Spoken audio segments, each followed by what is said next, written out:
This is the last week of class. You made it, you survived. I've seen so much good work of everybody. I'm like super excited to see not just like how you finish out this class, but just like what you do afterwards. So Cris also mentioned that he's like pretty excited to see what everybody's been making. So you should feel like pretty proud of yourselves that you're able to do all this in 5 weeks. Lee and I definitely threw a lot at you. So this will be the last day of sort of instruction for class. I do have a link in the Slack channel for adding one-on-ones. So we'll talk a little bit more about like sort of what we're going to do for like a final showcase of work. But if you do want to sign up for a one-on-one, I'll repost the link tonight. Sign up for it, 20 minutes. You can just find any time on my calendar. If there's a time that you really want to do that doesn't work or isn't listed there, just let me know and we can figure something out. So we'll talk like if you have questions that you haven't wanted to ask in class yet, if you have questions specific to your project, just let me know and we will have like 20 to 30 minutes to sort of chat through things. I will say it's pretty good if you come with questions because if you just come and want to hang out, like that's fine, but like it's easier if I have questions to answer. So think about what you might ask me before showing up. And basically what you'll do is you'll sign up. The time should work for me, but in case there's an issue, I might Slack you and just say, hey, can we change it?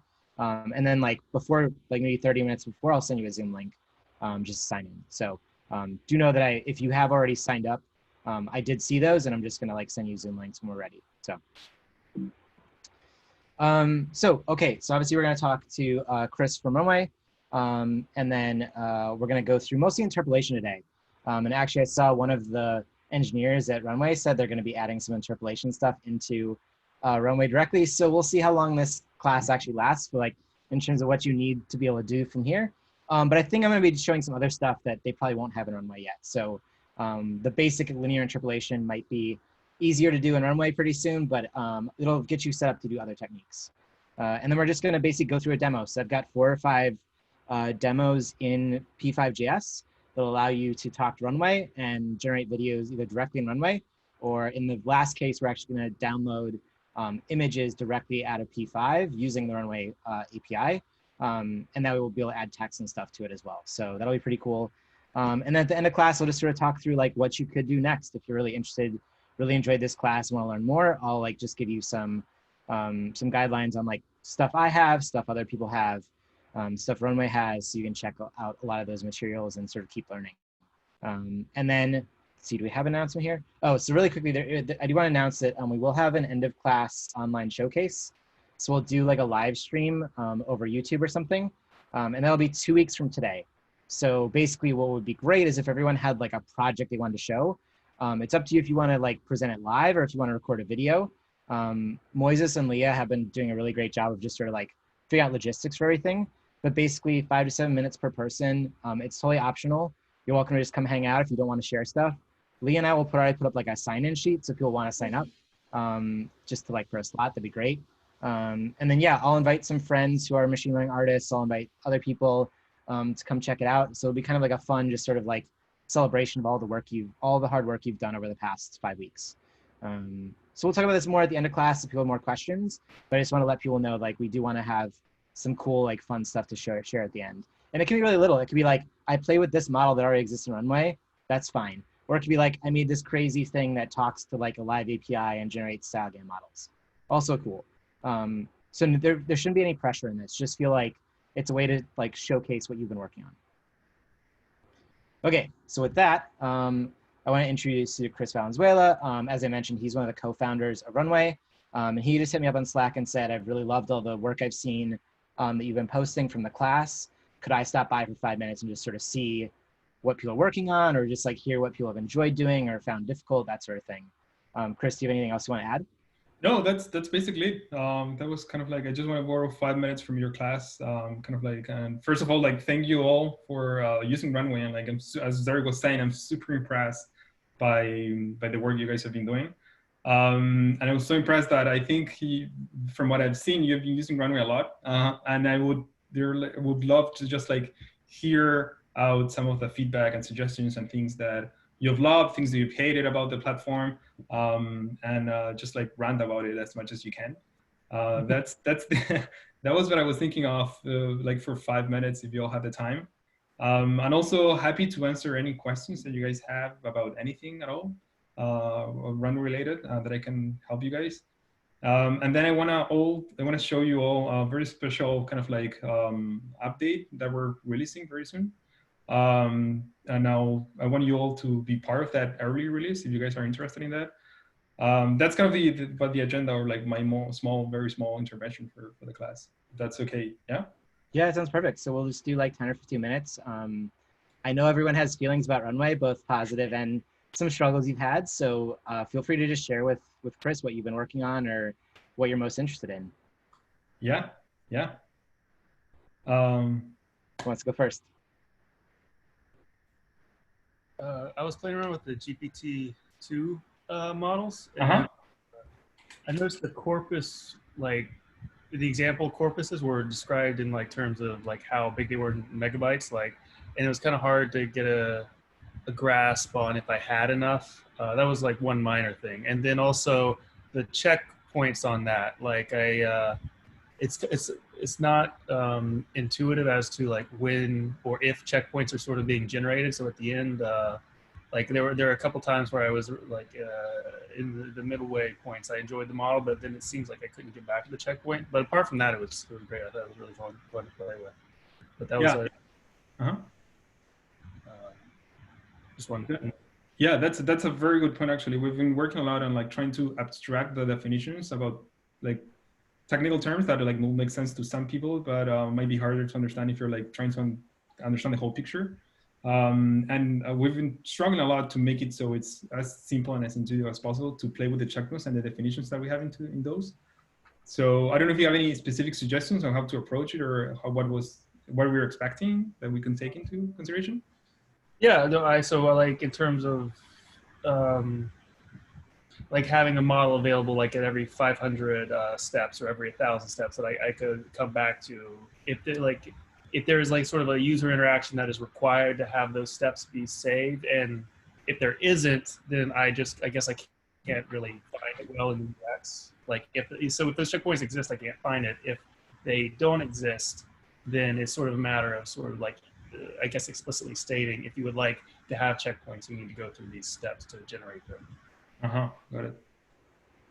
Thank you. Cris, there's a video from Gene on GPT-2, right?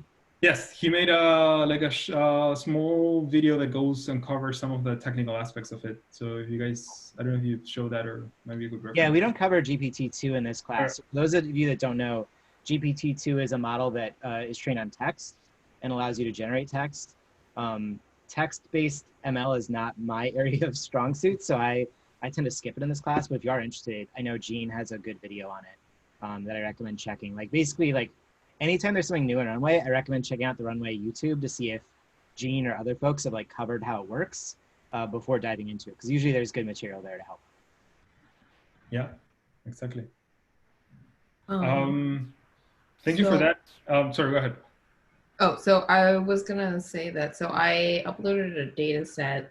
And they were all square images, but they were varying in size. And so like when I uploaded it, it was like a few hundred megabytes, I feel like.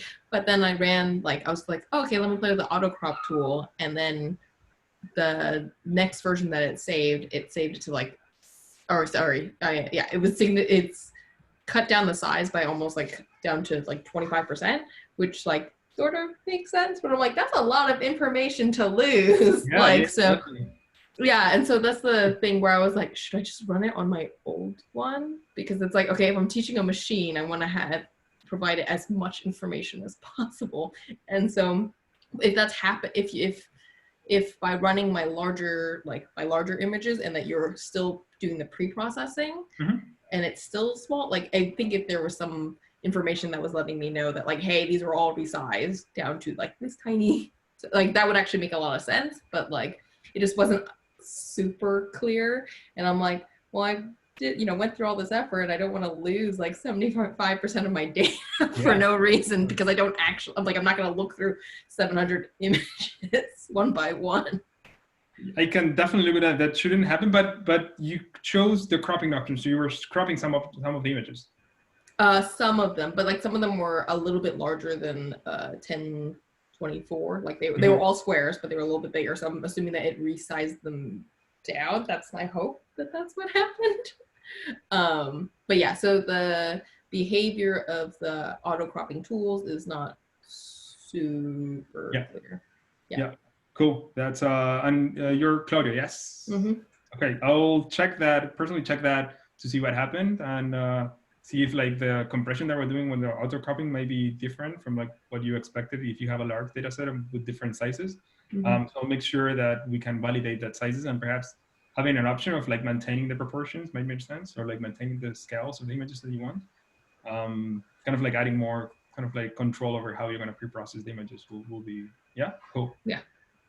Thank you for that. That's very helpful. Any other thought, feedback, suggestion, comments?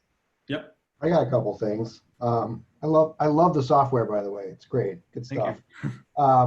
These are really kind of minor notes. I'm not going to go into models, but like downloading your video after you have one master download, whereas it'd be great to be able to set up multiple paths to send to different folders.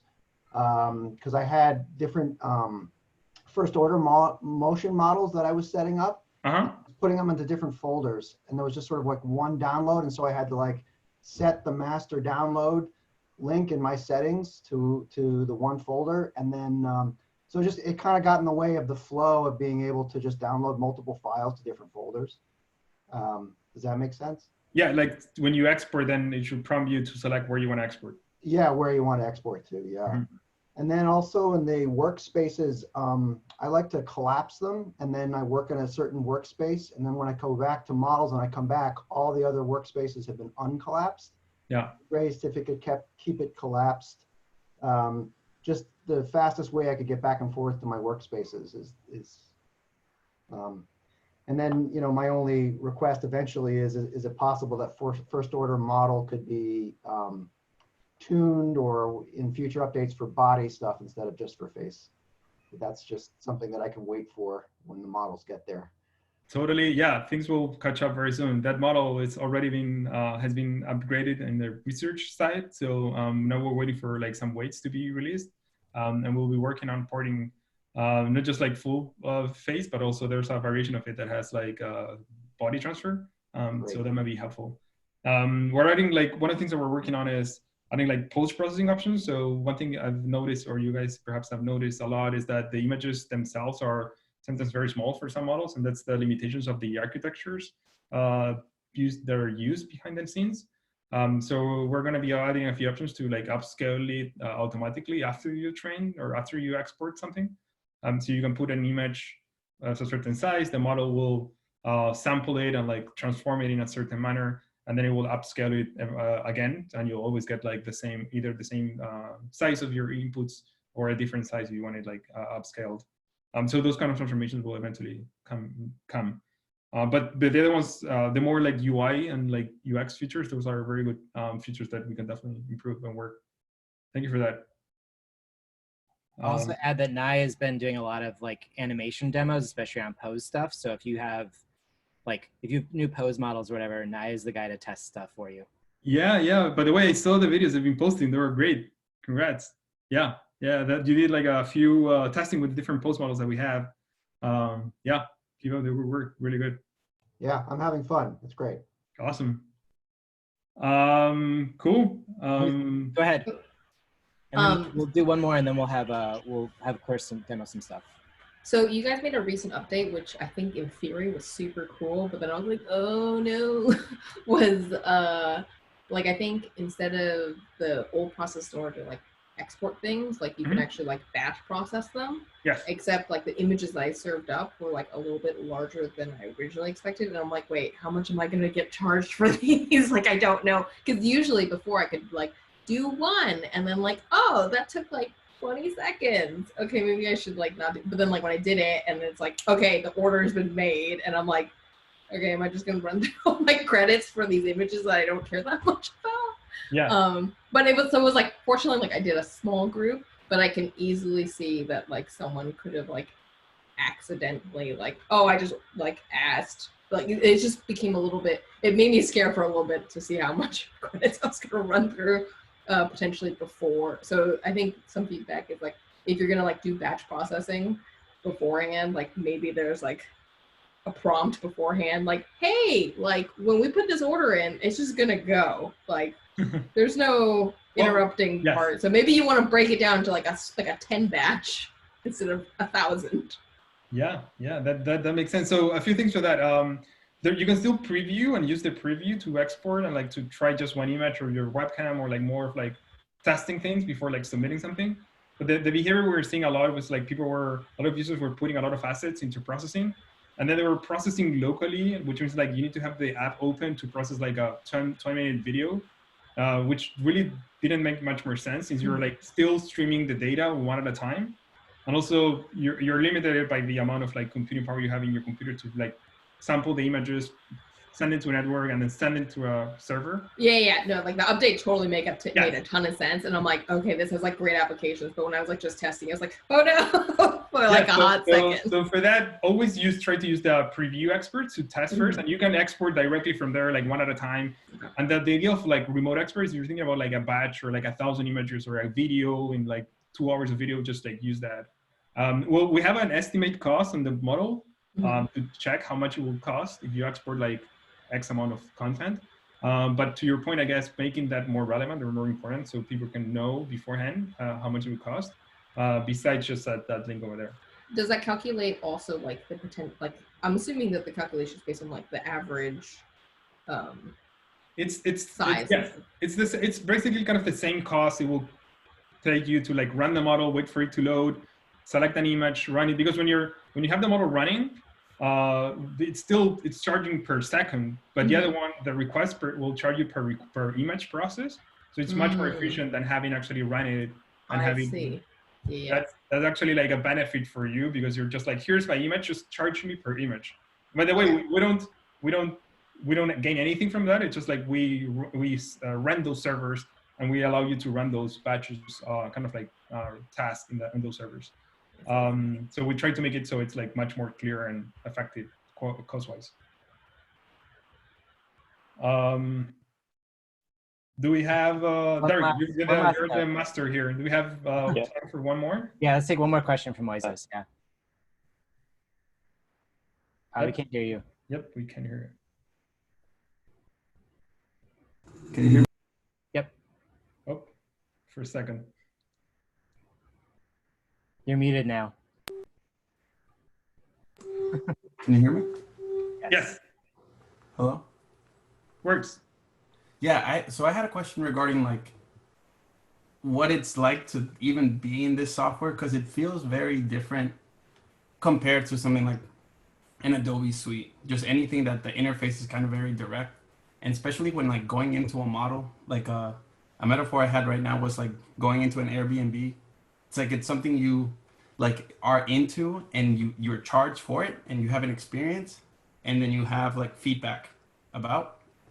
So there is like a host, there is like a community, and I think right now like being in the Slack feels like the Slack is like a part of the app, or like it's something that will be built into the website. Like I don't know if it's ratings, I don't know if it's like a social network, but something where like the relationship you have to the models like grows or gets better, or you learn to understand that relationship more. Like it feels community driven in that sense, and like that's one thing I've learned a lot about in this class.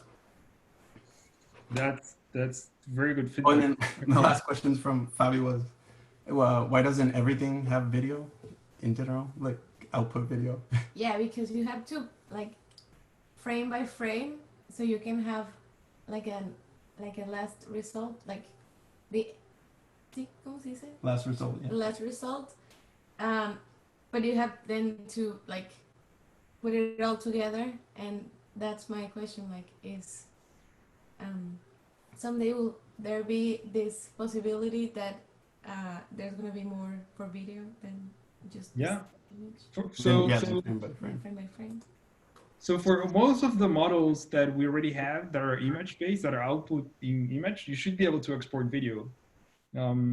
Is there any one specifically that you have seen that doesn't do that? There was one for Gene released it, but it's the one for like image detection. When you input, Oh, okay, video, yeah. it outputs text. Yeah. So the thing for image detection is that the model itself. Can you hear me? Okay. The model itself actually outputs text, and we present you like a representation of that classification or bounding boxes. So the boxes that you see are not actually rendered by the model. We are rendering them so you can visualize them. Because most of the times when you're using a classification model, what you want is like the position in space of where that object that's being classified is. So you can use that. But if you're thinking about just the exports itself with the bounding boxes, then we could add a render method that will basically export the content that you're previewing, which is the image with the bounding box on top of it. I don't know if that makes sense, but I hope it did. Yeah, we didn't cover a lot of, we basically covered just image generation Okay. sort of things in this class, but yeah, I think it would be good to like do some additional materials on classification or poses or some of the text-based models. So yeah. Cool.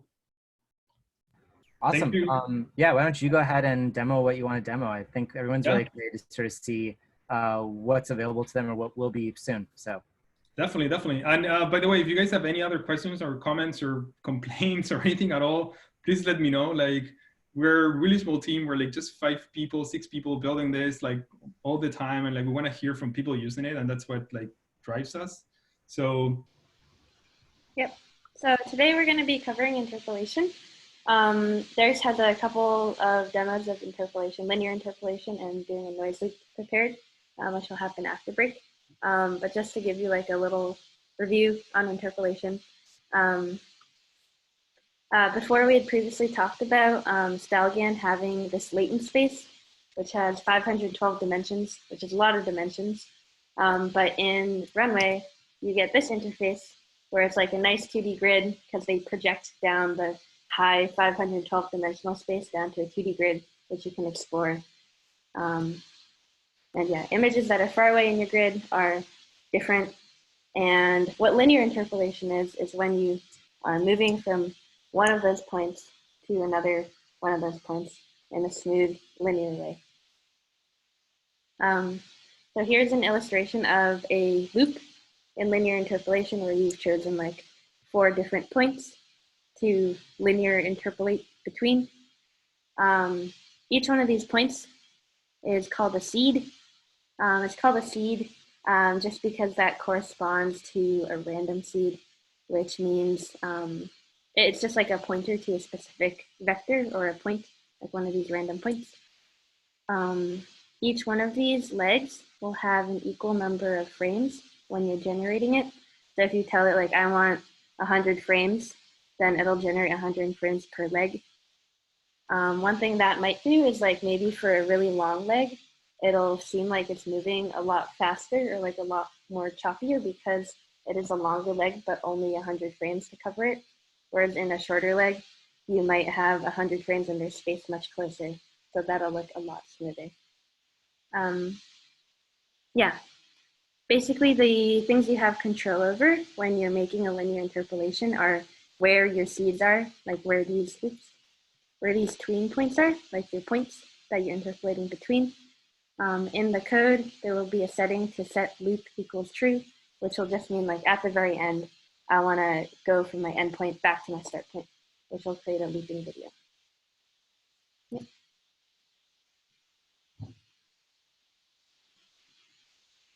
Derek, you're muted.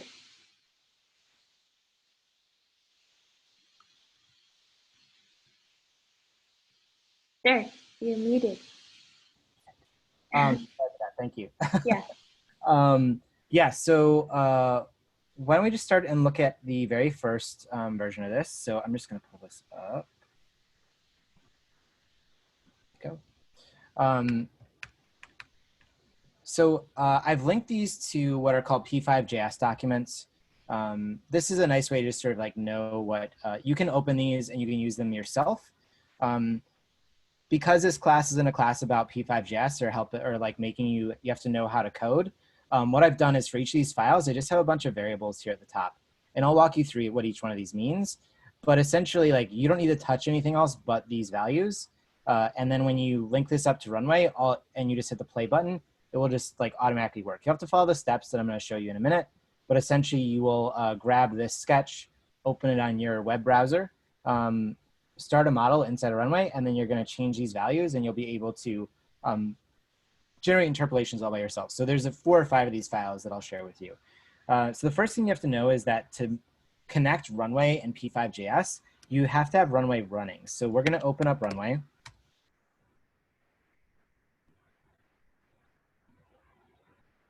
And we're going to open up our workspaces. So I've already sort of like pre-chosen my StyleGAN model. And so you'll see here, I have my StyleGAN model. And this is, basically we're not running this yet, but basically what I will need to do in order for this to work is I'm going to need to get it started running. Your model has to be running while running P5.js in order for the 2 pieces to connect to each other. So what we're going to do is we're just going to, at the bottom here, we're going to hit run remotely. Again, remember that as soon as you click that button, it's going to start charging you for like setting up your server and then running the model.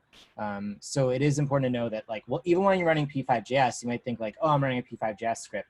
But because it's connected to a Runway model, you're still being charged for that time. So this takes a little bit of time to get loaded, just to get started over here. And what I'm going to do is I'm going to show you how to basically like download vectors from, I think I've already shown this, but just for everyone, I'm going to show you how to download a vector directly from this model. So we're actually I'm going to set the truncation to 0.7.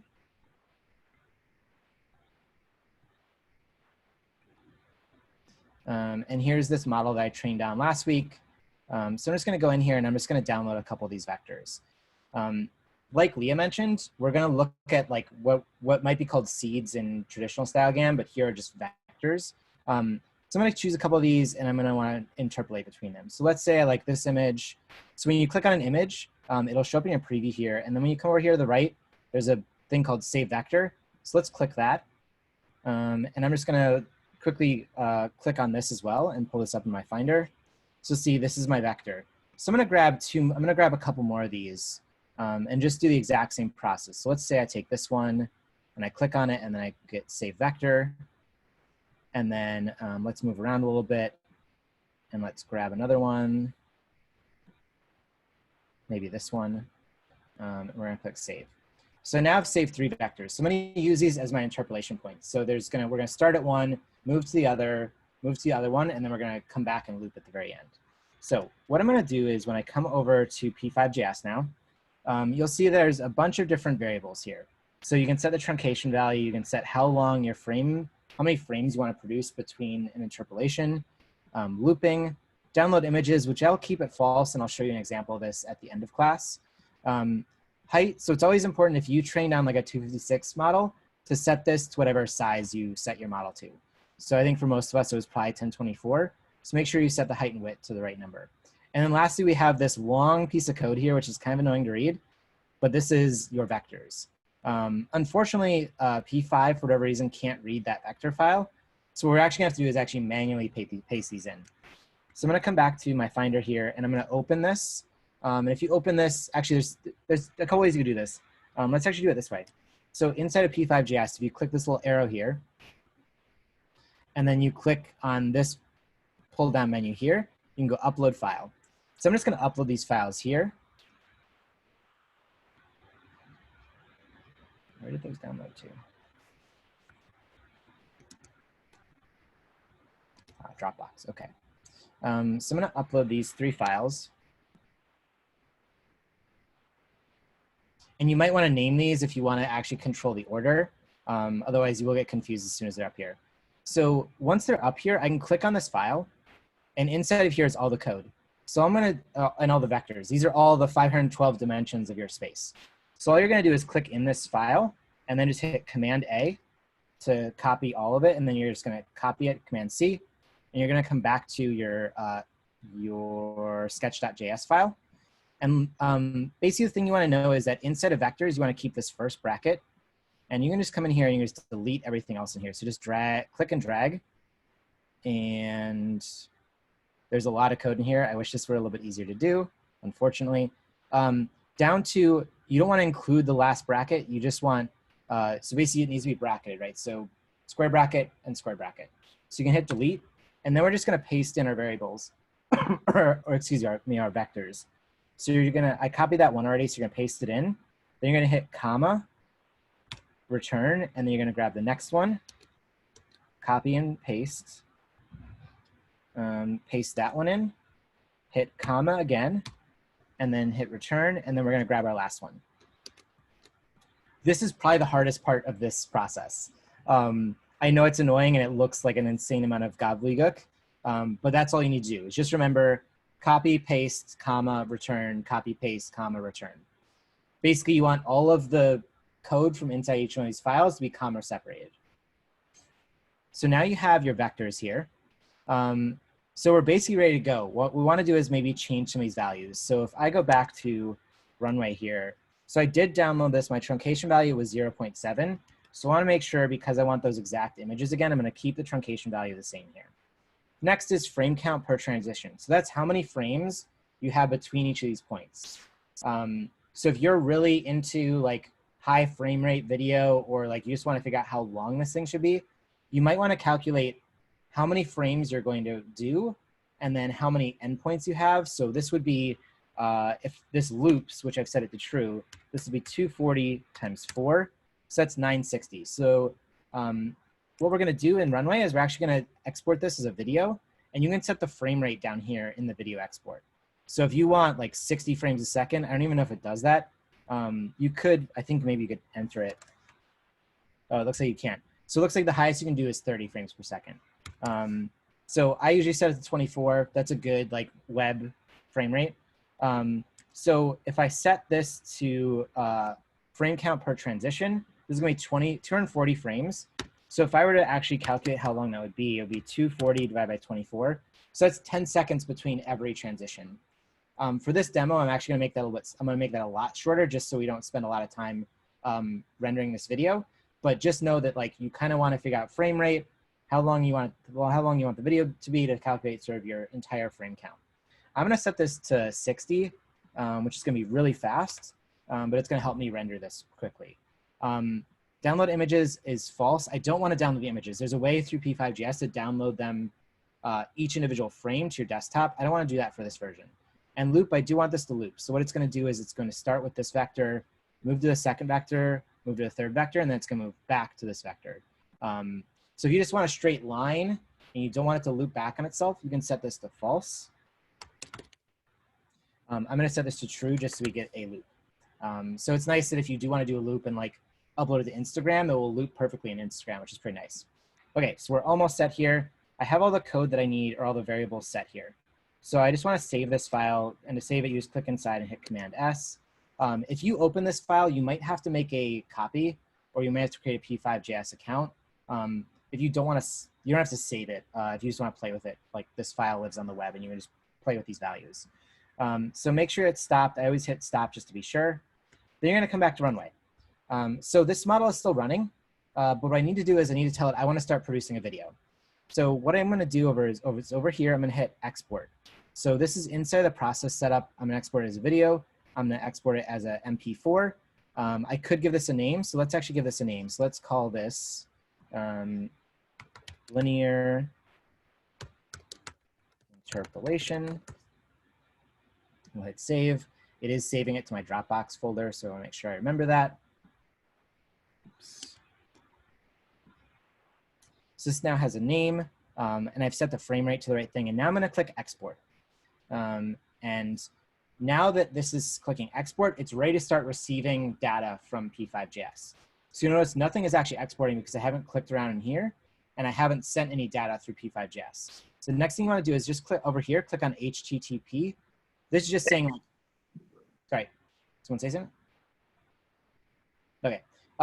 So just click on HTTP. That's going to say like, hey, start to read from the web what I'm calling for.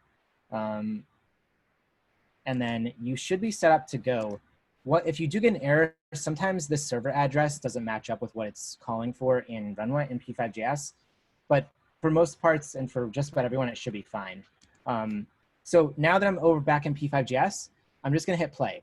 And when I hit play, it's going to start sending data that it's produced in P5.js. It's going to give you vectors, and it's going to send those vectors to Runway. Now, if you're interested in the web code here, it's all here and it's available. All it does is it sends like a JSON packet over HTTP, and it gives it a vector and it gives it a truncation value. And then it has a callback. So if you know JavaScript, this is all that's happening here. So I'm gonna hit play, and what it's gonna start doing is you'll start to see the images that it grabs from Runway here in your preview. So it started grabbing images, and you'll see here in the console, it's saying it's generating images. And if I come back to Runway, you'll see down here in the export preview that these are changing. And they're changing in a way that is like very smooth and just slight changes between each step. And so you'll see, like, you can sort of watch how long it's produced. So it's producing 180 frames, which, that's actually, is that right? I don't think that math is right. Okay, well, I'll take a look at that. Maybe the loop code is broken here. But this is basically generating all of the frames. And I think that's right, because you said it to 60. And there's, wait, maybe it's not. Right. It would be 60 times 4. Yeah, that's not right. Maybe something's wrong there.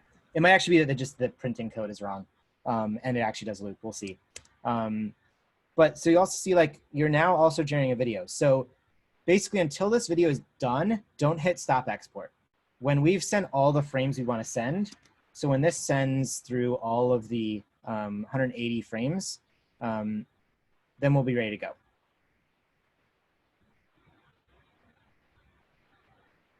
I'm just looking at my code really quickly to figure out what I did wrong here. So how did you point to this URL from Runway? I missed that part. Yeah, so basically by default, it will just send it to Runway. So all you have to do is literally open up Runway, hit play, or like start your model, and then come to Chrome and open this page. I have a default set to what will pretty much always be the URL you want to look for. Basically what's happening is, like, there's a local host behind your computer. Your computer is basically a server. So it's just talking to each other that way. So this is just talking through your local machine to Runway. Okay, got it. But you don't need to worry about any of that, because in 95% of cases, this will be the right URL. It just seemed a little too magical. It is a little magical, for sure. It's a little magical. And I've set it up so it's like hopefully feels magical without breaking. You might get errors. If you do get errors, just let me or Leah know, and I can usually debug. I've seen most of the errors that I can see out of Runway. So we're almost finished here.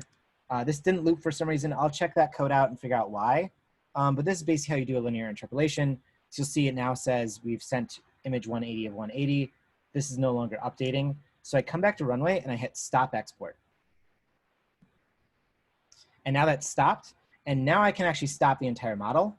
So I can hit stop, and you'll see here that it opened a file. So I'm going to click on this file, and it says it's an MP4, and it named it already. And if I open this, it's a perfectly animating interpolation. So that's it. That's all you have to do for linear interpolation, is just grab your vectors of the points you want to animate between, and then set it to loop. Or actually, just, sorry, not set it to loop, but just like input those into the P5.js file. And I bet the first time will be a little slow, so like don't worry about it. But if you follow this video step by step, it should work for you. And if it doesn't, let me or Leah know, and we can help you out. Derek, is there like a limit that you would recommend, like how many points you can use, or images, or I guess frames, etc.? There's technically no limit. I will say that I tend to find that P5.js really struggles to stay connected to the model with anything over like a minute worth of video. So that's okay. 40 frames. I tend to find that anything longer than that in P5 will kind of break or like just lose its connection, and you'll get errors. And the bad thing about this is if you do have a thing that breaks, which breaks your connection, it's pretty hard to go backwards. You almost have to restart the video over from scratch. So just be aware that like, don't set it to be like a 10-minute video. I guarantee you that will not go well for you. And then you will actually like burn through a lot of time while you're producing these videos. Cool. You said the distance between seeds was different, but yet it's 60 frames between them, so you could have a lot more images between one and so it's going to be kind of smooshy and weird based on. Yeah, I mean this one I think feels pretty smooth. You could kind of see it a little bit. Like I'll upload this video. You can kind of see it when it hits one of the points. There's like a little bit of a different speed there, and that's because if the angle is like this, it almost feels like you're animating back upon itself. You'll notice this as you add more and more values to this thing, you will sort of notice that the speed doesn't feel super fluid. And that's partly just because of the space, and partly just because you might be picking points that you don't really know where they are in space, right? So I think as Leo was saying, if you have a point that's really, really close to each other, and you're animating 60 frames between those, that could feel really, really slow because there's a lot of little points in between there. If the spaces are really far apart, it can feel fast because you're quickly running between all those points. Unfortunately, there's no way for us, like our brains literally can't see 512 dimensions. So there's really no way for us to actually like be able to say like, oh, I know this is far away and this one's close. If you do know how to write JavaScript, you could technically write a JavaScript thing that like creates equidistant points and animate that. But even that sometimes doesn't produce the exact effect you would assume because of how this latent space is densely or undensely populated. It's like kind of crazy. So basically I would say like, if you're really interested in creating a perfectly smooth animation, I would recommend making lots of just 2-point interpolations and then bringing them into After Effects or some other model and sort of playing with the speeds of things. Generally, you'll get if something's like really far away, you know there's an image you want, that's gonna have a different effect than some of the other ones, right? So there's no way to like speed your way to that one. It's just gonna kind of interpolate very linearly between right? Yeah, I mean, there's probably a way that if you know, for those of us that know JavaScript, you could probably start to compute the distance and then create frames per distance. But that gets pretty complicated in a 512 dimensional space. So it's, yeah, this is like a nice option, but it will never be perfect. And it's just like, the space is weird, so you get weird results sometimes. Cool. Cool, so why don't we take a break? When we come back, I'm gonna show you a couple different methods, additional methods on top of linear interpolation. And then we'll keep going on this. So let's do 5 minutes. Let's come back at 29 after. All right, see everybody.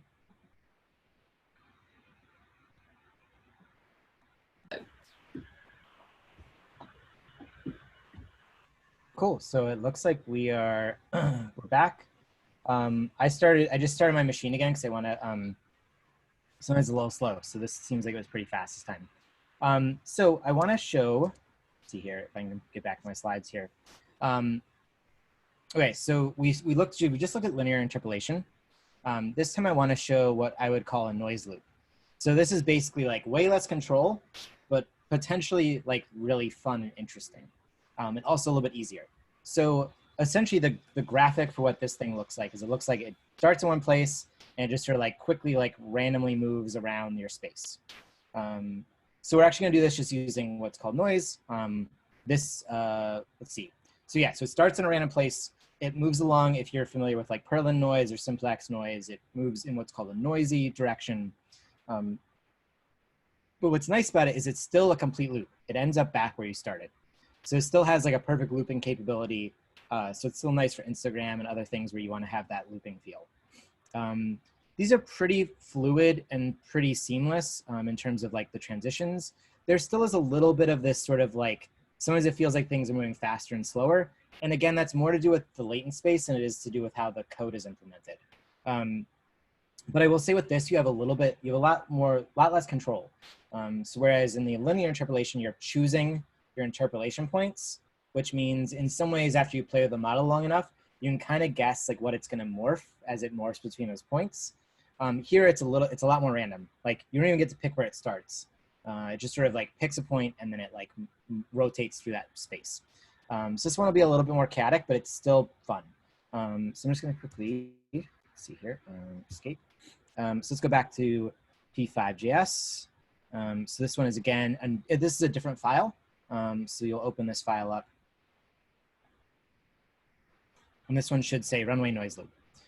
The process here is pretty much the exact same. you will, this is not the right code. You know, I had something happen where P5.js lost all my sketches the other day, and I really hope that they didn't mess this one up. Possible they did. Yeah, okay. Well, I might have to rewrite some of this code. It'll still work, but like it was one of those things where I had all the nice sort of functions at the top of the page. So it looks like I'll have to rewrite this one a little bit, but I can sort of walk you through the steps for this, and I'll probably finish. I can rewrite this tomorrow for everybody. But essentially, there are no constants here. You don't use any of this code. There are two things you control. You control how many frames you're producing, and you control how wide your diameter is. And the way I would describe diameter is if we go back to this drawing, if you have a tiny diameter, it's going to stay in one location just a little bit, right? So it's going to like sort of go in just a small little area. If you have a big diameter, it's going to go across way more of the space. So it's important to think about how diameter and frame rate control how long your video is, right? So if you do a very wide diameter and a short frame rate, it's going to feel really fast. It might not even look like it's animated. If you choose a very small diameter with a lot of frames, it's going to feel like it's really, really slow motion. So this might be one of the things you will just play with just to sort of get a sense of how it works. But this is sort of how you want to, like, this is a little bit of how you can control how long it is, how slow or faster, how fast it feels. So you have control over two things. In this code, it is a little bit cryptic where this stuff works, but I've done a lot with this code, so I sort of know where it is. Your diameter is this. I will turn these all into variables so it's easier for people to edit. But essentially, your parameter is your diameter. I generally keep this pretty small to start with, so I'll keep it at 2.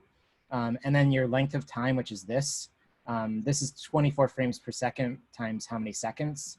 So I'm just going to set this to be a 10-second video. And then lastly, I want to turn this off, which is just, this is downloading frames. So I'll make a lot of this easier to read. But essentially, this is the same process. So you go back to Runway, you make sure your model is running. We're going to change our file name here to be, let's call it noise loop. And then I always give it when I'm making a lot of these videos, I want to be able to like remember sort of how long or how short something was. So I'll usually just give it a dia2, which just reminds me how wide the diameter was. Now it's never going to be possible to replicate these because of that randomness in the way it generates positions. But it just sort of helps you remember, like, was this a slow one? Was this a fast one? So I'll usually give it a diameter. Wait, what's considered like a large diameter? Yeah, probably 10. Well, I'll make 2 videos of this. I'll make one at a small diameter and one at a big diameter, and we can sort of see. But I'd say probably like you probably want to play between like 1 and 10 as your numbers. Okay. Yeah. Okay, so I've now saved out. I've like set this up to be video. I've got a new name. I'm going to click export here, and then I'm going to come back to Runway, and I'm going to cross my fingers that I didn't break anything in this code, but it'll be fine if it did. And I'm going to hit play. Yep, and now we're pulling in images. So these images are being generated via Runway. So if I come back over here, you'll see it's animating. This one seems to be animating a little bit quicker. So maybe I would say like diameter also kind of matters depending on your model. If you have a very like densely populated model, like the FFHQ model, the faces model, it can be pretty slow, even at like a 2 or a 3 diameter. This feels like it might be faster, and we might actually want to slow it down. So you might have to play with these numbers a little bit in your own model. So I forget how many, I'm doing 240 frames. So this is not completely finished, but we'll let this run and we'll sort of see how this goes. While this is running, any questions? Go for it, Moises. Cannot hear you.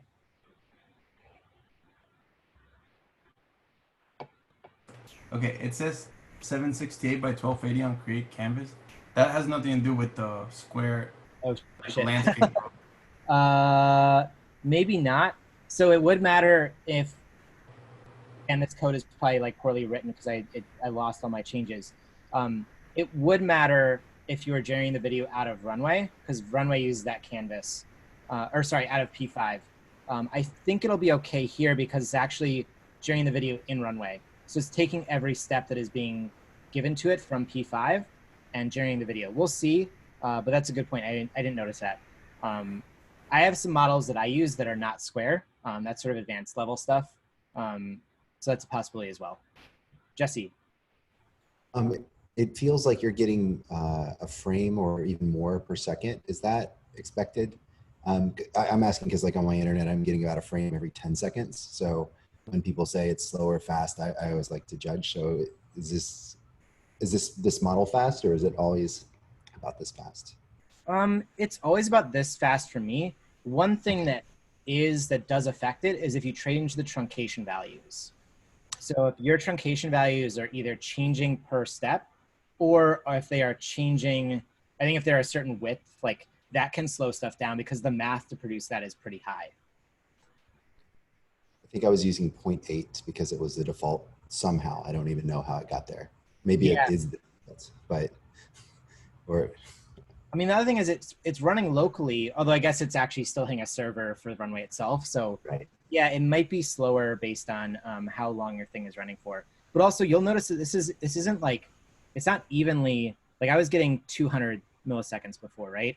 It seems like it bounces around a lot. And I think it's like, there's some math being done. Maybe the server isn't like, it's not perfect latency, or like it's hitting something at a wrong speed. So this will change a lot. And like, it's just sort of like, yeah, this is why I also like don't recommend trying to do this stuff real time, especially with a hosted model on Runway, because it's just gonna like, you're never gonna know how long this is actually gonna take to sort of do like for like live, right? Like you could potentially get this to, if you really got 200 milliseconds at a time, that's what, 10, it's five frames per second. So not really that great. I have seen people who like have their own servers and into 10 to 15 frames per second. How did it know where to start? Like, where did you click on an image and then you just said from the diameter of that particular place, or is this random? No, it just literally generates a random spot. So you have really no control over this. What I like about doing with these models is like the first time I get a model, or the first time I finish a model, I might run these noise loops just to sort of see what I have. Like, is the animation too jerky, or like, this is a good case where I might find if it overfits or other things. I usually just generate these as fun sort of demo videos. And then when I really want to go in and make a like perfect animation or really control more, I'll usually use like the linear interpolation model to actually like manage my points better. But these are fun. There's like a section of your, like if you're looking through it and whatever you find, sort of a section, there's not a way to choose a point and kind of like just randomly go through that like area, right? Like no, because it's like you choose a point, but it's like that's maybe the center of your diameter. So it's still like you'll never see that image again because it actually goes around it, right? So yeah, that's why this thing is nice for just like fun demos, but like the control is like not there at all. Gotcha. Okay, so let's say this finished. So let's go ahead and take a look at what our video produced. So I'm gonna stop here.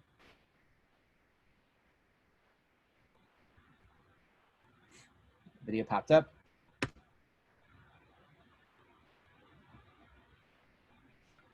So this feels fast. Like this feels fast to me for like, I do a lot of this stuff and I feel like a diameter of 2 is a little bit too fast here.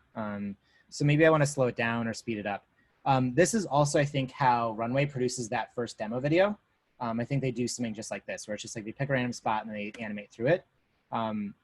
This gives you a little more control, and they obviously only make one of those demos, so you can only really do one thing with it.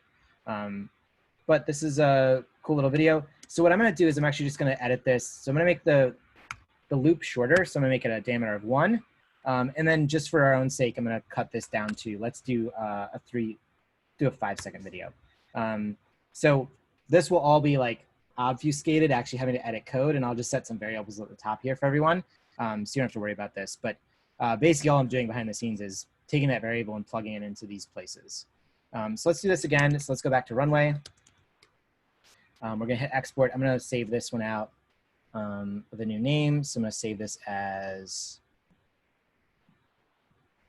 diameter 1. Hit save.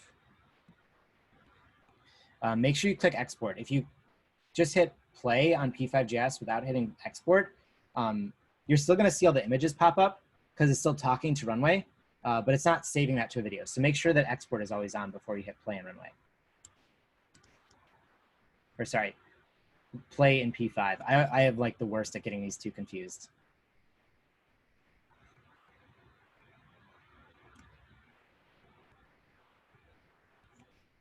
So this still feels pretty fast, but again, remember that I shortened the duration of the entire video and shortened the diameter. So the speed is probably gonna be about the same because of that sort of calculation. If you used P5's seed for the noise, is it then it would be reproducible? The reproducibility of it is purely due to the fact that you're randomizing your central location and the walk itself, right? Nothing inherent in the model or what have you. That's a great question, actually. So I think this model uses what's called open simplex noise. Oh, and it does look like, so it is feeding it a seed. It's feeding a seed of time. So my guess is if you replace this with a number instead of the current time at which it's like running or whatever.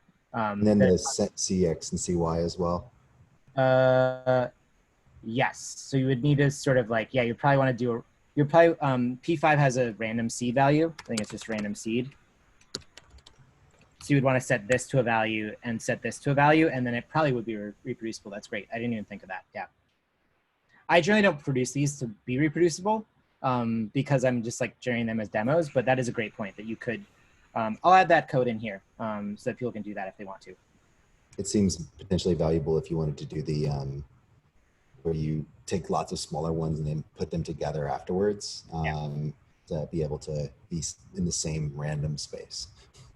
Yeah, and also if you only wanted, say, like 90 degrees of a loop or whatever, you could change probably the angle. So I think there's basically this like, if you know sort of like angle math, or angle math is not a real term, but basically if you understand geometry of circles and those sort of things, you'll know that this A is an angle value, and you can change that. This is saying if angle is less than or equal to 2 pi. So this is a full circle, 360 degrees.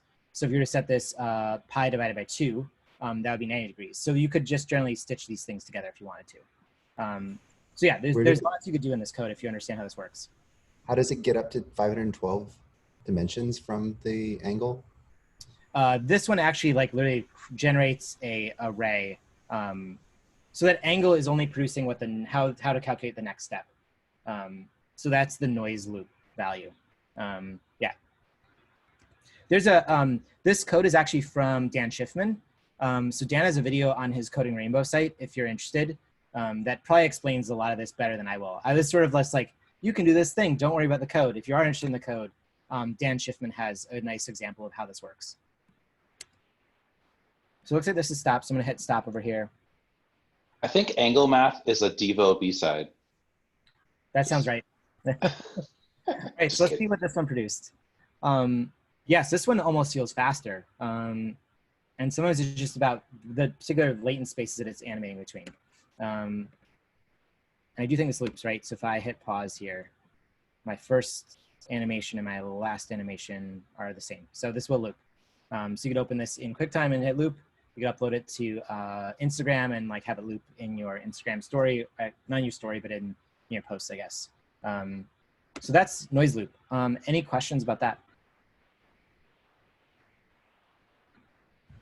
Yeah, so like if you want to make it reactive to music, right? So like you're looping along a path and then you just kind of like put on the beat events, and can you kind of like perturb things, like, you know, so you bring it off the path on the beat and you bring it back on the path? Are there like libraries for that, or?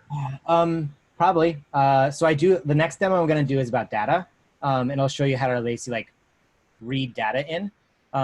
The trick with something like sound audio, so I actually did a sound reactive thing for my other class, which I'll send you guys the video to if you're interested. The thing about this is that your path in 512 dimensions is very hard to control. So you have to figure out like, what are the ways in which I want to control that path? You know, it could be as simple as like, maybe I just want to offset it. Like I want to add a random value to it, so it just feels like it bounces. it might not be interpolated, but it might just like, you know, you'll get a crash or like a step in just your screen. So we'll like cleanly animate and then it'll step. You could use the truncation value to make the truncation larger and then have it scale back down. There's lots of ways you could do this. So like that's like in the world of P5.js, and this like obviously isn't a P5 class because not everyone has coding. But if you want to experiment with that, like I'm happy to talk with folks about how to do that, because there are tons of different techniques that you could do that with. I also don't know, I'm sure there are JavaScript libraries that will read audio. And because this doesn't have to be real time, because you're generating a video, you could do any number of things to read that audio in and then like spit it back out afterward. Jesse, were you gonna say something? No, okay. Cool, all right. Cool, so let me show you so the next demo is literally, let's look at some data. So this is a case of where you have the option of using other sources, right? So the nice thing about StyleGAN and BigGAN, so BigGAN is another model you could play with using these exact same tools. I think it has truncation, maybe it doesn't, but you could play with it and sort of do the same thing in P5 to talk to BigGAN. The nice thing is that the underlying math behind these models is purely numeric. So if you have other data that is also numeric data, the key is just to map those values to your new values. So in the case of the audio, which I taught last week with my StyleGAN class, all we did was we computed the volume level between 0 and 1. And then we used that 0 and 1 to do an interpolation. And I'll show you how we're gonna do the same thing with a CSV table in this class. So you could do that with CSV, you could do it with audio. If you have a joystick or like a little controller, you could do it with that as well. Since it's hard to do this stuff in real time, you'll wanna think about like, what can I record or like, what can I tabulate separately and then feed it to the model? Whereas like a joystick right now is gonna feel really slow because you're not gonna get the really nice frame rate to make it feel like it's immediately responding. So that's the one thing to know about these sort of models. They are slow to render, so you kind of can't do real time with them. Okay, so basically like if you have new numbers in, you can do numbers out into StyleGAN. And we'll look at two options for that right now. So the way this works is we're going to use a CSV, which is just a comma separated value. It's just a table saved out of Excel. And what we're going to do is, so let's say we have a bunch of numbers here. Obviously our numbers in real life are not this clean, but let's just say we have 45, 20, 110, and 200. So what we want to do is we want to convert that and we want to interpolate between 2 points. So we want to go from this point to this point. So what we're going to do is we're going to actually tally up all these numbers. We're going to figure out the min value and the max value. And then we're going to go from 0 to 1. So there's actually some code in P5 that will basically do this for you. It basically like figures out all the max and min, and then it does a mapping to generate what these values should be. So when we're at 45, we're actually going to be about a quarter of the way into our interpolation. When we're at 0, when we're at 20, we're going to be at 0. So we're going to be back at that first step. And on and on and on. So 110 is the middle, 200 is all the way at the end. So if you imagine this, we're going to look at a stock price. If you imagine a stock price going up and then coming down and then going up and then coming down, we're just going to use that value to animate between two separate points in interpolation. So let's look at that demo. So this one is cleaned up nicely.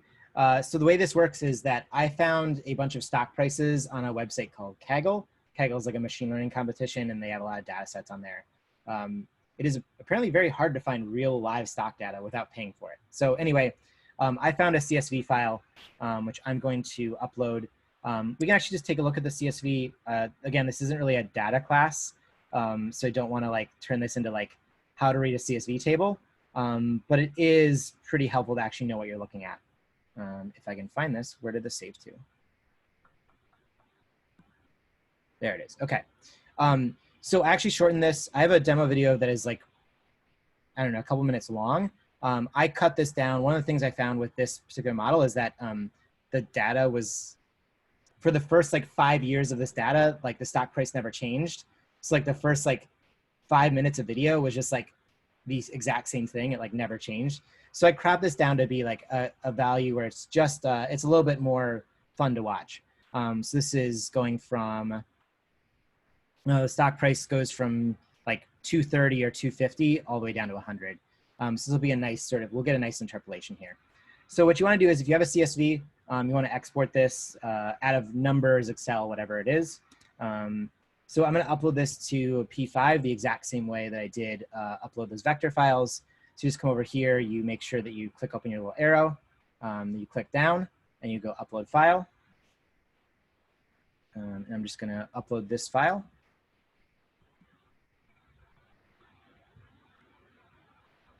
And it's now up here. And all you need to do is reference the file name. So I was previously demoing this on a longer version, which was this file name. So I want to change this to NVIDIA_data_short. Next, you need to tell it what column you want to pull data from. So again, if we look at this column or look at this model, there's any number of columns here, right? So I want to pull the closing price. And if you've never done JavaScript before, JavaScript is zero-based index, which means you actually count the zeros. So this is 0, 1, 2, 3, 4. So you'll see here that my column number is 4. And I have a little note here that if you're not used to this, to set it to starting with 0. I'm again going to set a truncation value. I am not going to download my images. And then here again, height and width. And then I won't go through the process of adding those vectors again because it's a little bit arduous and I want to make sure we wrap up relatively on time. But you're going to have a start vector and you're going to have an end vector. So this only takes 2 vectors. It takes a start and an end. And they're both named here. So instead of commas, you just put in the value for each one of these. And then all we're going to do is we're going to read in this CSV data. It's going to set our min and max, and it's going to generate an interpolation between these 2 points. So we're going to do the exact same thing here. These steps happen all over. Also, Runway will shut off your machine if it's not doing anything for like 5 minutes. So it's kind of nice, saves you money. In a demo like this, it's going to be annoying because I have to restart this. Any questions while I get this running about like using data or CSV?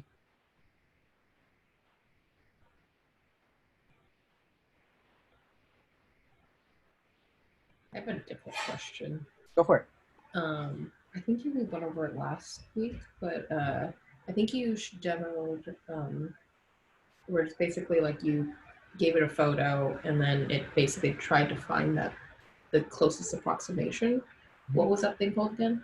It's called projection. Okay, projection.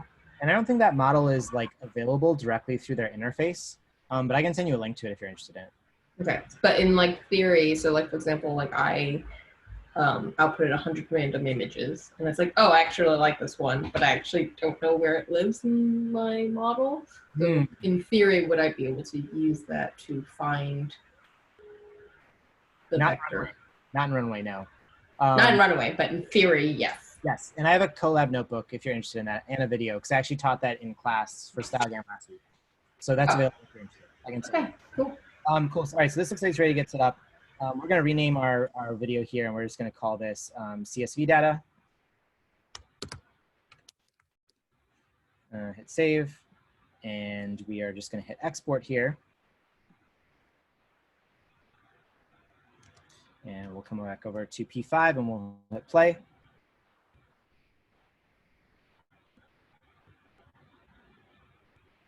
And now we're generating our images. And you'll see there are 187 rows in that CSV file. So you get 187 frames.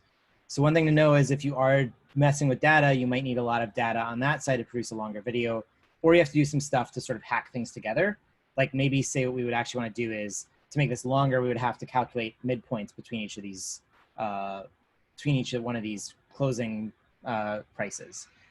So a little bit of like data massaging to make this work. But if you come over to Runway, you'll see that for a lot of this, like my guess is that if I look at the data, you'll see it stayed in this 100 range for a while. So again, it might be a little slow to really animate early. And this is kind of one of the things that like, when you use other people's data, you don't know what you're gonna get. So at some point this will like probably pick up and change a lot.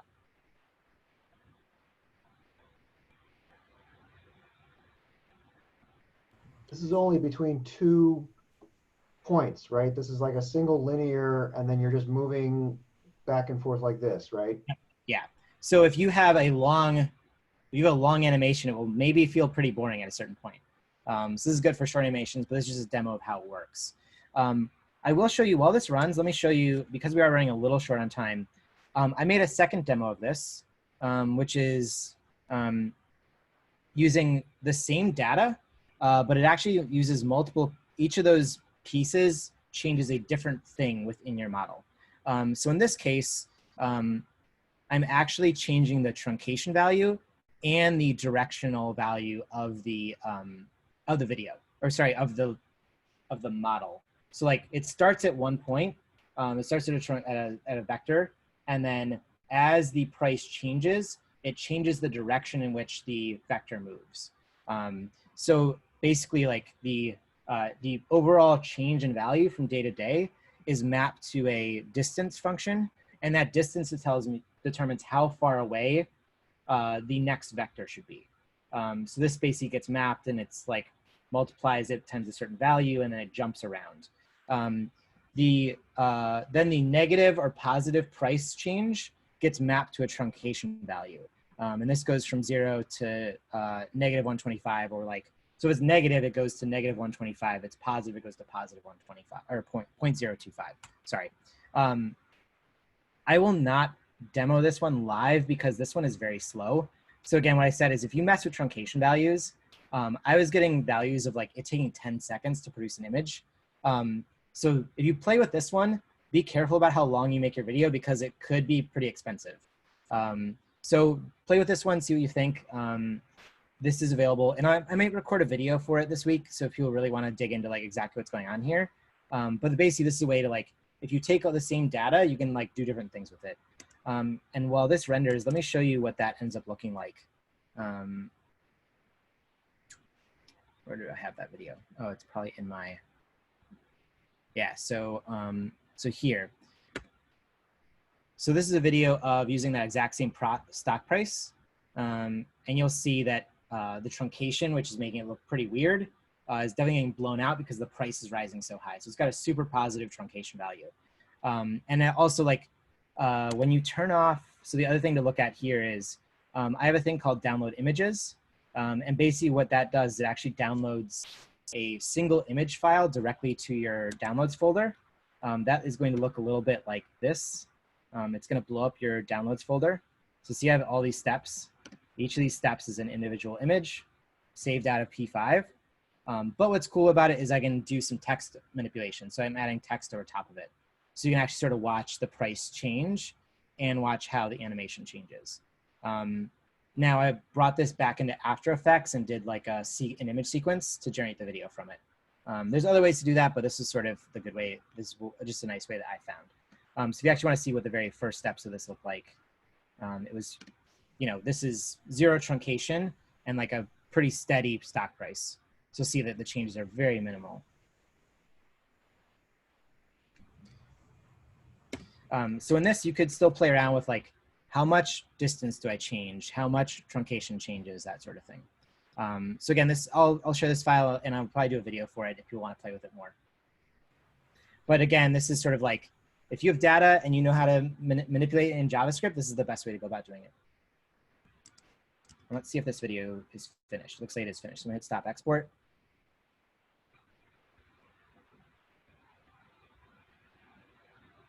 And there it saves up my video.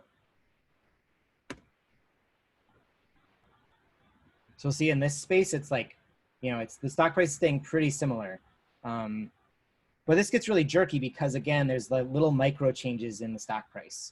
But this sort of shows you what happens as it like, you know, the stock price doubles at some point and it moves a lot and moves really quickly. So this is a way to look and use other data if you're interested. I'm happy to help people set this up if they want to play with this in their own model. And like I said, there's a Kaggle site that you can download a bunch of this data if you're interested in playing with it more. I have some, looks like I have some chat questions. Let me just see what the chat is.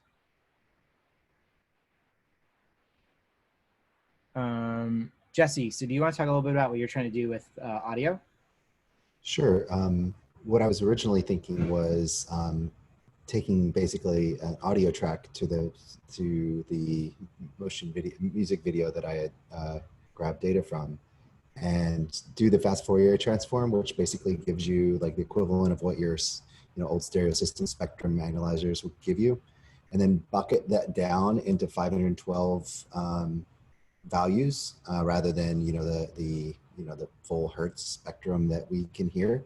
And then you map those to my Z values and have those walk around.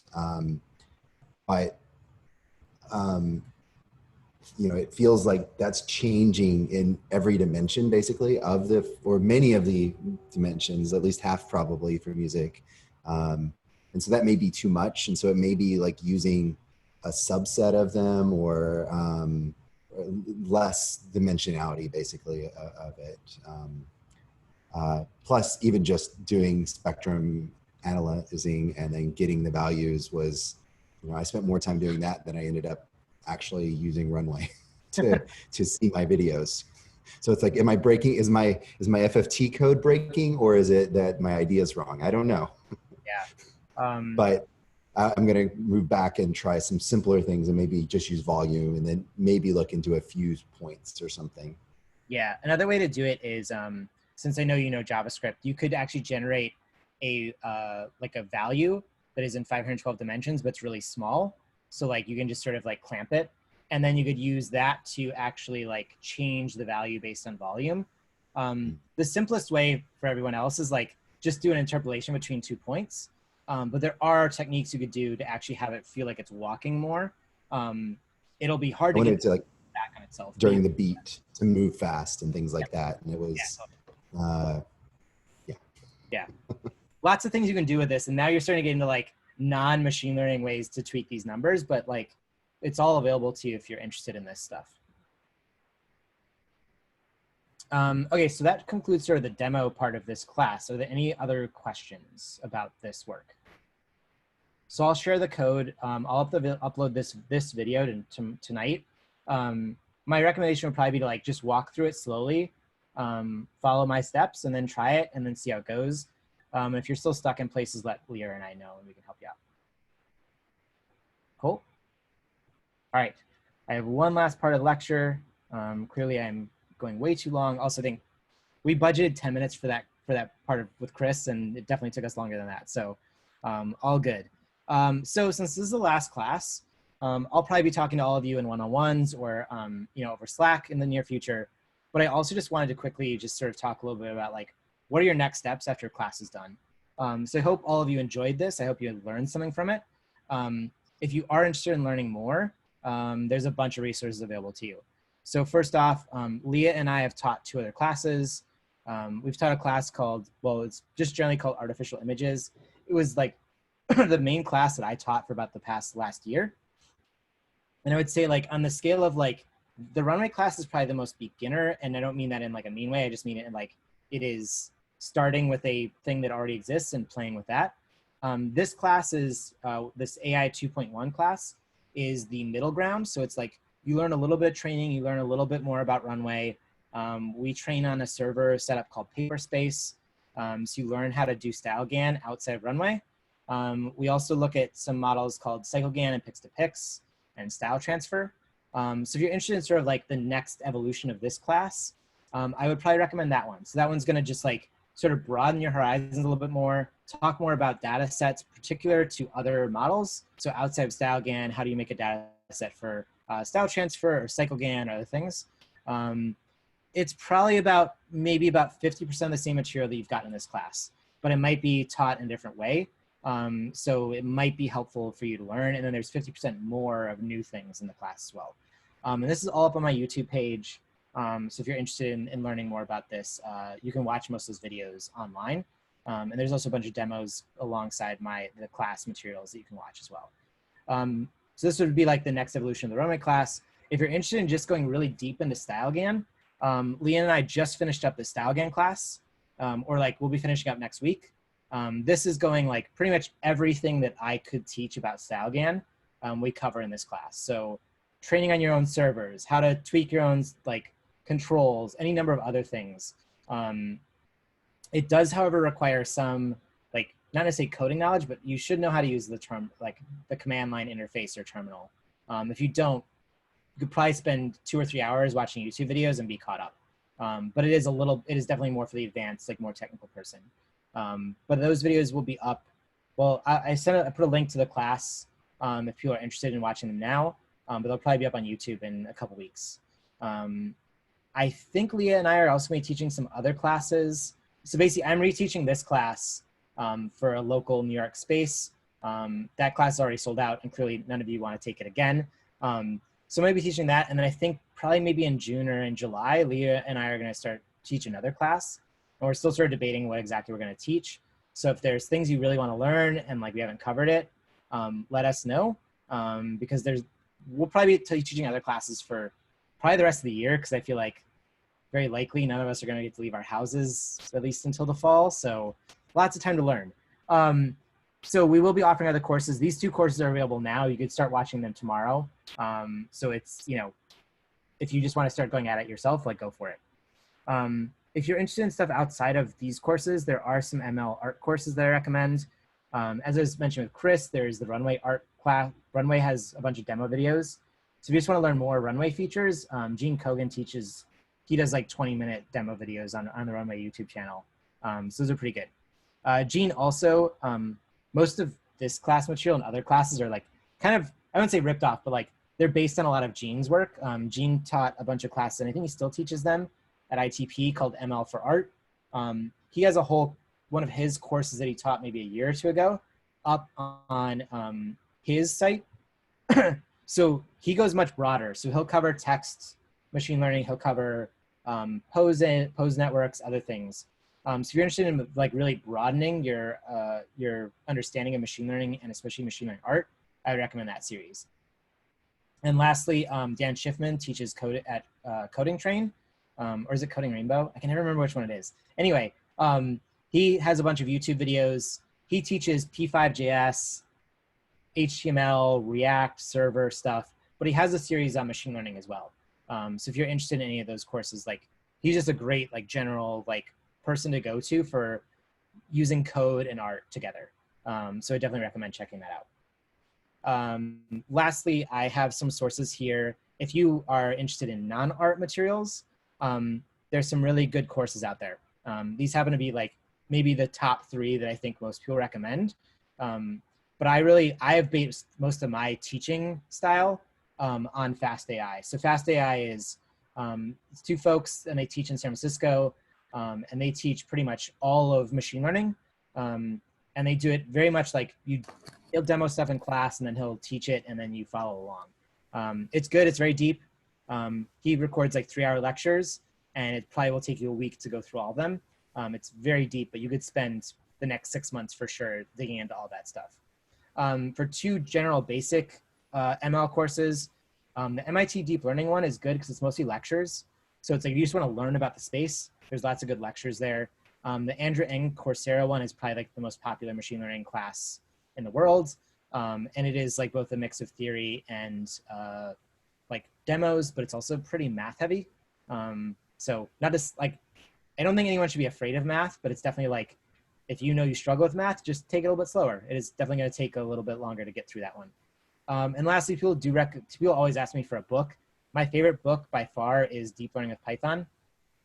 It's written by a machine learning scientist called Francois Chalot. I just think the book is really well written. It's accessible. So many machine learning materials are not accessible. Like they're super, they dive into the math immediately, and you're like, I have no idea what's going on. This book is really accessible. And he's got code samples you can like, so I would definitely. And then Leah, do you want to cover some of the community stuff? Yeah. Yeah, ways to like stay involved and up to date with like the people that are making cool ML art. You can, yeah, please keep using our Slack. Feel free to like check out all the other channels and, you know, venture out of your Runway Deep Dive channel. There's a creative AI newsletter that it's compiled by Luba Elliott that she sends out every couple months, and it's pretty comprehensive and has a lot of links to recent ML happenings and things that people have made and people to kind of follow. And then in general, there's, yeah, just a large community on Twitter, and it seems pretty tight-knit. I linked a bunch of people who I think are good people to follow and stay up to date with. Some artists. Luba Elliott, who She's a curator and organizes some AI art events and also writes this newsletter. And then I included some links of like people that also operate in the ML music space. Yeah, and then I'll also add, if you're not yet in the Runway Slack, I would recommend joining it. One, because you can DM Cris anytime you want and be like, hey, can you guys fix this? And he'll probably say yes and then probably try to block you. I don't know. Don't bug Cris too much. He's a very busy guy, but like the Runway folks are very interested in feedback. So if you have specific requests and you're like, hey, I'm trying to figure out how this should work, their Slack channel is good. You can drop some notes in their Slack channel, and they have a feedback channel as well as some other channels to talk. And like basically the Runway folks, I mean, like he said, there's 5 of them working on it. They respond relatively quickly. Like I'm always embarrassed till I'll post something that I'm working on the weekends, and then someone will respond on the weekend. I'm like, oh, sorry, I really didn't like need you to respond on the weekend. Like, please, like take the weekend off or whatever. But they're very quick to respond, so they're very great. Yeah, so definitely join that as well. And there's other like, I've loved watching, like I think Moises has been using their inspiration channel a lot and dropping in lots of good links. So it's just like finding things you like, and usually those people will add source code or tell you how they did it, and then you can try to figure it out. I'm like so excited to see everyone working on this stuff and like just getting started, and like I expect at least a couple of you to get like really, really into this and probably be doing better work than me in a year, but that's another story. So yeah, I'm really excited to see where everybody goes with this. Okay, so there are some homework assignments. The first one is we have a class survey. Please, if anything, please fill it out. Even if you, like, especially if you hated the class. If you hated the class, like, I want to know why. Please let Leah and I know why. So actually this class came out of previous surveys. We heard that the previous classes I was teaching were like a little too hard for some folks. So this was a way to make it like just using Runway. You have to learn code. You don't have to learn how to manage a server. And then we also made the StyleGAN class because people were like, I just want to dig really deep into StyleGAN. So we take the surveys very seriously. And especially like right now, Leah and I are thinking about like, should we be making classes shorter? Should we be making them longer? Should we have like a very specific 2-week topic, like those sort of things. So if there are things you want to learn or things you think didn't work well, like please let us know. We like definitely take that feedback very seriously. And then your other assignment is we are going to do this end of the class showcase. So think about if you want to share your work. Again, it's optional. There's no pressure to work on this. But if you want to share some work, like please, Leah and I will put together a sign-up sheet and people can just sign up for a slot. And we'll show some work and it'll be fun. We'll do it over YouTube at this time in 2 weeks.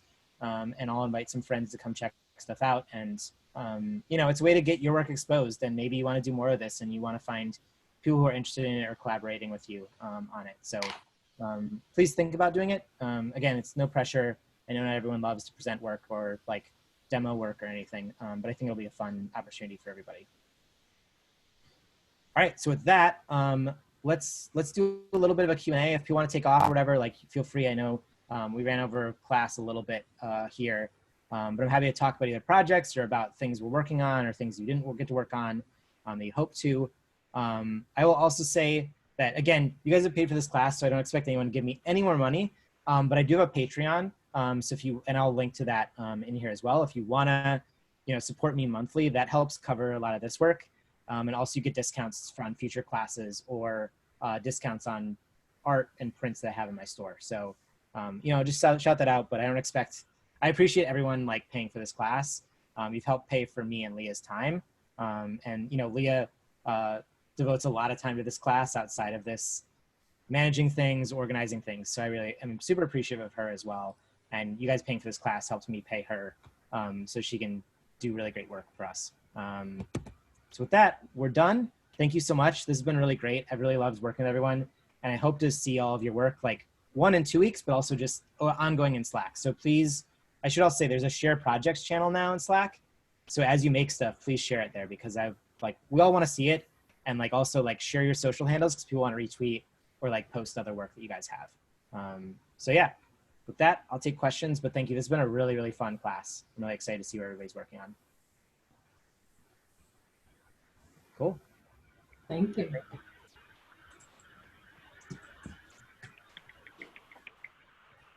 Thanks. Yeah. You guys talk about like the art community, Leah too. This is a new world that I've just sort of discovered, right? I mean, machine learning is kind of being used in the animation industry, like just a little bit, but like I've been desperately searching for it. And I discovered that there's like this art world that like Derek, you're doing or whatever. So I'm just interested in like hearing what you guys think about that world and like who's doing what in it and like what kinds of stuff are happening and like that kind of stuff, if you don't mind talking about that. Yeah, I'll speak briefly and then Leah, you can add to it. So I think there's actually two machine learning communities that I'm really interested in. One is the art community. I think these folks this list is like the who's who of AI art at the moment. Just people doing really, really interesting stuff. Probably have been doing it for a couple years now and are pretty like sophisticated at it. And just, I think, they're exploring sort of like what are new ways to play with these things. So for example, David Young, who's on this list, is really interested in making very minimal data sets or like really early training steps. So a lot of his stuff looks like almost like 8-bit art and other things. So he's doing some really interesting work in that area. You've got other folks like Mario, who Mario's kind of like probably one of the kings of this domain. Like he just like does a ton of work and bounces around between different topics. He just did a thing that's like an installation with a text learning model. Like he just does a bunch of stuff. So each of these artists is exploring it in their own way, which I think is what's really cool about it, is like everyone is taking their own like little twist and turn on the thing. I'll say like this list is like, they share work like fairly frequently, but they might not share as much of their code or how they make stuff. These folks will be a little bit more cagey about how they make things. There's another sort of ML community that I'm really interested in, which is like the StyleGAN community in particular has like developed a ton of new tools, or like they just took StyleGAN and like figured out how all of it worked and then built new things around it. So the StyleGAN class that Lee and I are just finishing up teaching now, like explores way more of the potential of these things, like doing non-square models, pulling out feature vectors, like so you can find out like how a face is smiling or not smiling. Like there's a ton of new material that is available. And honestly, like every week someone puts out something new and I'm like, shit, I have to learn this so I can teach it in my class. So like there's lots of new stuff all the time. Yeah, to add on to like the StyleGAN people, like I just searched in Twitter for like hashtag StyleGAN or hashtag StyleGAN2 and scrolled and found some things that I liked and just like asked people like, what was your data set? Like, how did you make this? And people are generally like pretty open and like really excited to talk about their work. Also too, if you like retweet their stuff and you're like, this is cool, then they really appreciate it. Yeah. Yeah, one of the funny things about a lot of these artists is like they're not like, I would say like Mario's fairly well known. Like Rafiq Anadol is like fairly well known, but a lot of these artists are like pretty small.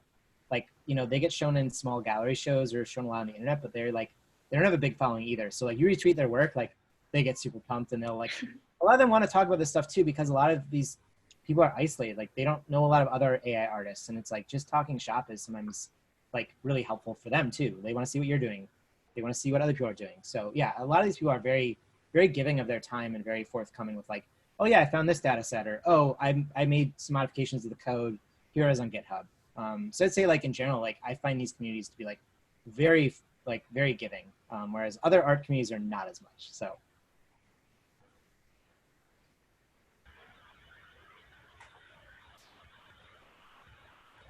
Claudia, did you have a question? Oh, sorry. No. Sorry.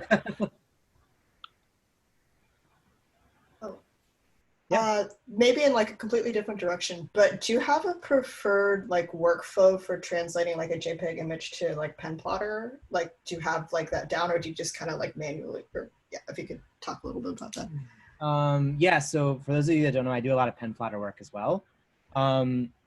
My technique is usually, so I have like processing scripts that generate, we'll either like downsample things to other images. I've been doing a lot of work now with canny edges. So like converting stuff to canny edges, and then you get the edge of an image and then you can import that into Illustrator and turn that into a vector. Which I think is also another place where I think like, again, your machine learning model isn't just the final output, right? So if you want to take it and put it on a pen plotter or like do other work with it, like that's pretty cool. Like I think Jason, you showed some work where you were like taking your output from a model and then like putting it on top of the letters you were doing as well. So like stuff like that is really cool. I really like Sophia Crespo, who's on this list that I'm looking at that you guys can't see. But of the community Slack, Sophia Crespo does a lot of cool work by like, she'll take a lot of her model or her outputs and like Photoshop them together into fun collages. She's been doing a lot of stuff with sort of like cyanotypes and other interesting printing techniques.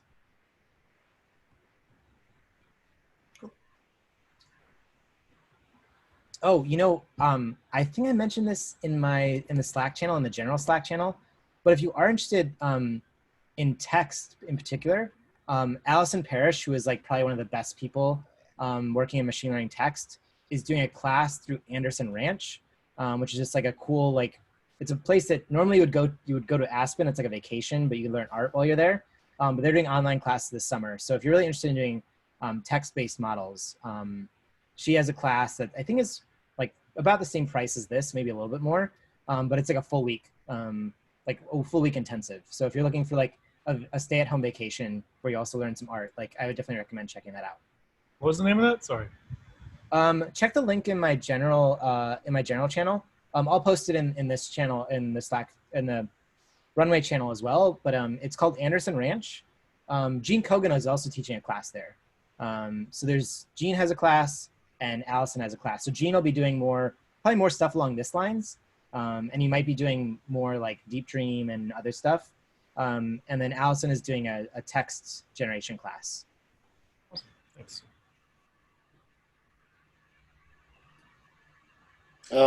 I was curious. I just dropped in the chat a link to something. I'm not sure if anyone's talked about it yet, but like this company collective, whatever you want to call it, it's called Secret Weapons, makes EB Synth. Mm-hmm. I don't know. I can't remember if anyone's talked about it, but I was just curious if anyone has any experience with that. Because I see what it can do, and it looks like it might be appealing for, you know, the kind of thing that I do with a lot of heavy illustration work and like traditional media and converting that. But I was just curious if anyone has any experience using that or any ideas or tips. Yeah, I think I've used it very briefly, and it's basically style transfer for video, and it's just packaged up into a nice app. I think as what we're starting to see is also like things like Runway exist. There's another company called Topaz Labs that is making just like essentially making Photoshop, but only machine learning tools. So a lot of stuff like being able to denoisify images, upres images. So a lot of these like smaller companies are building tools that are also really, really cool and interesting. And yeah, they usually are doing one or two things. Like, I think what's nice about Runway is Runway is doing like a pretty wide range of stuff. Yeah. Other apps are a little bit more narrow, but if that narrowness is exactly what you want, then it's perfect. Right. Yeah. So there's lots of stuff out there, and I think I've definitely seen people use this, and I think it works. It's pretty interesting and works pretty well. Yeah. Well, thank you. Yeah, of course.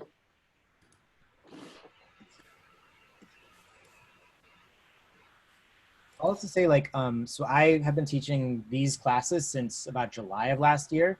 And if you watch my July videos, you will see different work, and you will hear me talk about different things. Some of those things have gone out of business, or some of those things have just changed.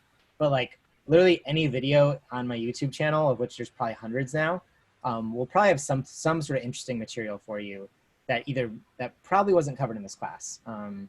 This is a pretty, like, the amount of stuff I taught in this class is pretty new for both Lee and I, so.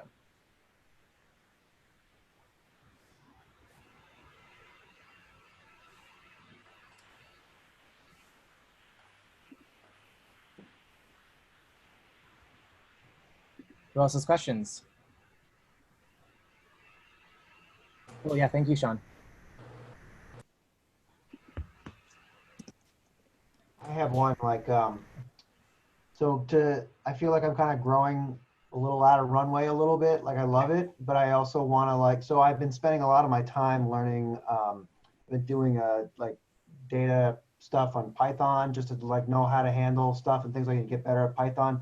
Would you recommend a Paperspace or Jupyter Labs or Google Colab? Like, what do you think is like the next evolution to kind of like getting better with the models and things like that? And what do you think I should be spending my time to be using these models? Because I want to be able to like see one on GitHub, understand it, clone it on GitHub, and then try to use it in a way. Yeah, I mean, a lot of it depends on what you want to do, right? So if you want to do more training, like you want to train your own models, that's pretty much probably Paperspace or like there's any number of server setups to like do this on. I generally teach Paperspace because it's just really easy. We tried Google Cloud Platform recently for my StyleGAN class because you get $300 in free credits. It's a pretty, I'd say the learning curve is a little bit steeper, but that's sort of for training. If you just want to learn to play with these models more, I'd probably recommend Colab. What's generally happening now with a lot of these machine learning papers is like people release the source code, but then people will also release like a public Colab notebook. And if you learn how to use Colab, and like that usually has some Python in it, but sometimes it's like not that hard to learn. Colab will get you a lot of the way, and Colab is free. So it's like nice, you can play around on it. You can actually train models on Colab, but it's like a very annoying process. I actually have a video on training a StyleGAN model on Colab. Basically, you just have to restart it every 12 hours. And it's much slower than Runway, but it like still works. Yeah, so it's like you can do, I have people who I know are like, you know, not trying to spend a lot of money on this stuff because it can get very, very expensive very quickly, are finding hacky ways to make Colab work for them. And they're just every morning and every night they like restart their machine, and it works, but it just takes, it's like, again, it's like, you want to spend money and have it be really easy and simple, or do you want to do it for free and have to like go through some additional headaches and jumping through hoops? But yes, Colab is probably would be my next step. So both the 2.1 class and then the StyleGAN class does a lot of stuff in Colab. Jesse, go ahead. Is it possible to take the pickle files that we get from Runway and move them over to Colab? Yes, yeah. So let me actually share my screen. I think someone else asked about this and I forgot to demo it. But essentially what you can do is inside Runway, you come over to Runway, and then in your trainings over here, you go, so this is exactly what Cris was talking about, right? So like every time you come over here, no one really cares about the review page, everyone cares about the training page. So you go to the training page, and then you come over here and, is this because I did it more than 2 weeks ago? That can't be right. Is it because the next is still active? You haven't got to the... Oh, there we go. Yeah, it is here. Oh, sorry. I always just assume it's like on this page. Maybe they just moved it recently. But if you come down here and you go to change, it says your selected checkpoint is step 5000. If you click change, you will get a new sort of interface here. And if you hover over these and you click on your ellipses menu and you click download, that downloads your pickle file. So when you download this pickle file, what you'll need to do is either upload it to Colab or you'll upload it to Google Drive, and then you can connect your Google Drive account to your Google Colab account, and then you can feed models off there. You can do this for every single step it makes available for you.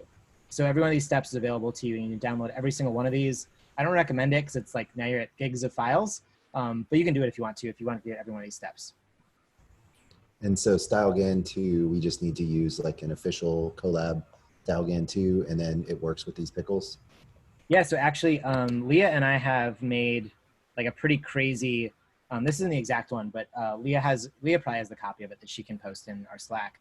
But basically all you need to do is use, the way this works is essentially you clone over your GitHub repo, and then you, so for those of you who've never seen Colab before, these are essentially code cells, and you can run each cell individually. So you run a cell, and then you can set some other things, and you can run a cell. So basically, like, you just install the GitHub repo in Colab. This works just like a server. It's just like a server that's available to you. And then you can upload your own pickle file, and then you can generate images directly from here. There's some code here to do all of the interpolations that we talked about today. So this is all available to you. And the nice thing, again, is it's free. It's Google, like they cover this. But you only have about 12 hours of time to use it before they shut off your machine. But for generating images, like that's fine. Like you're not going to spend 12 hours doing that.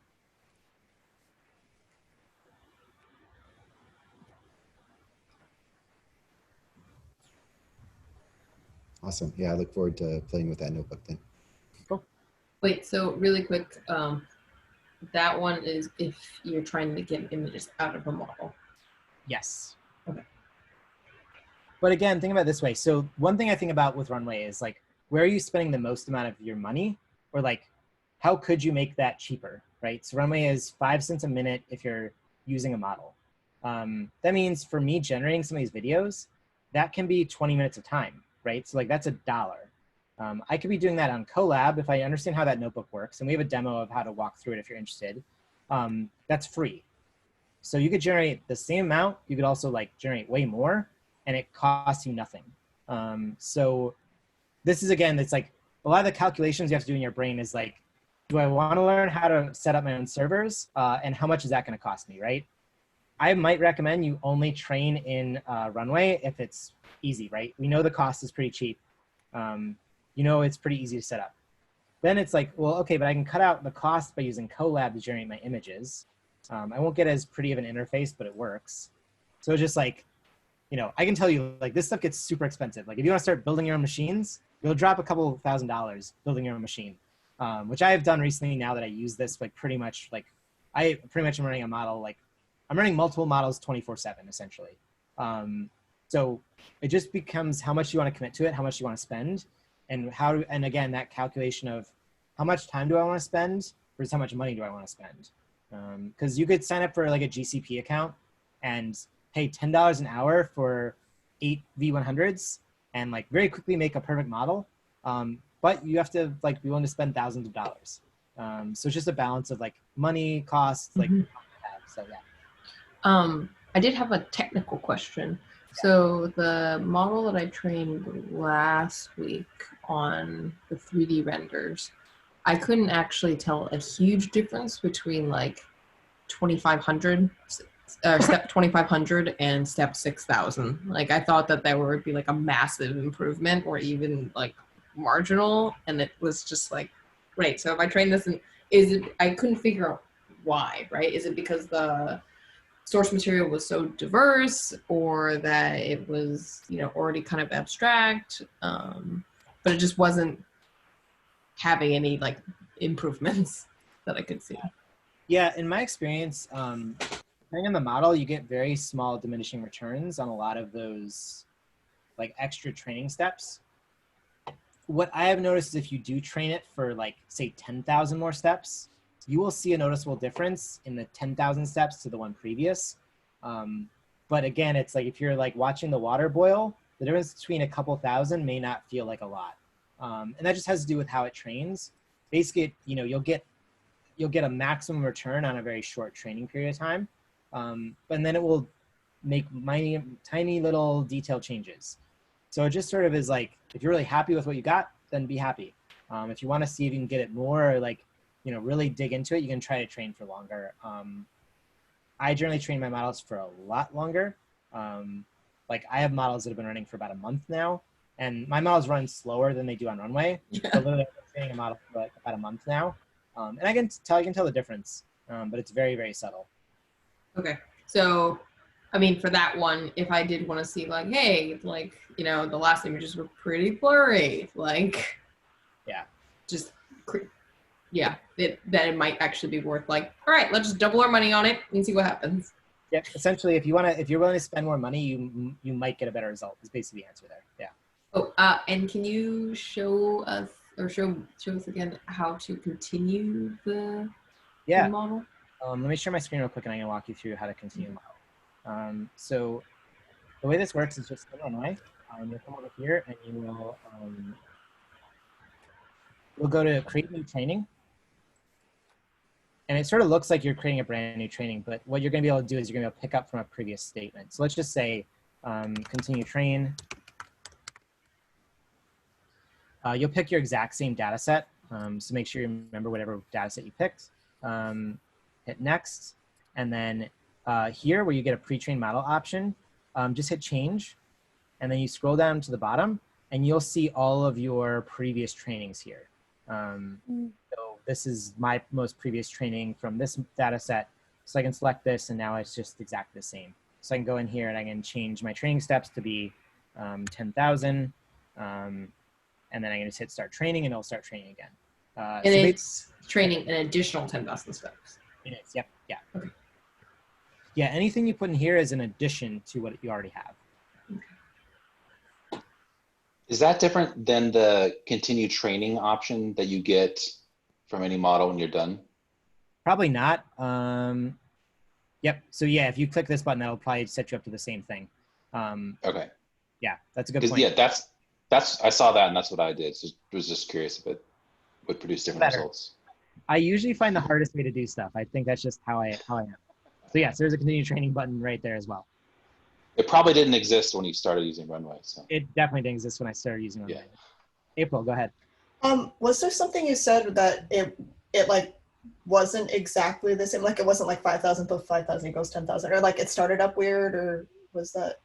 So, okay, so here's the thing is there's all these like weird conspiracy theories or just like people have thoughts about machine learning. And I've seen people say that when they restarted training that there is like a slight gap in where the FID score drops and other things.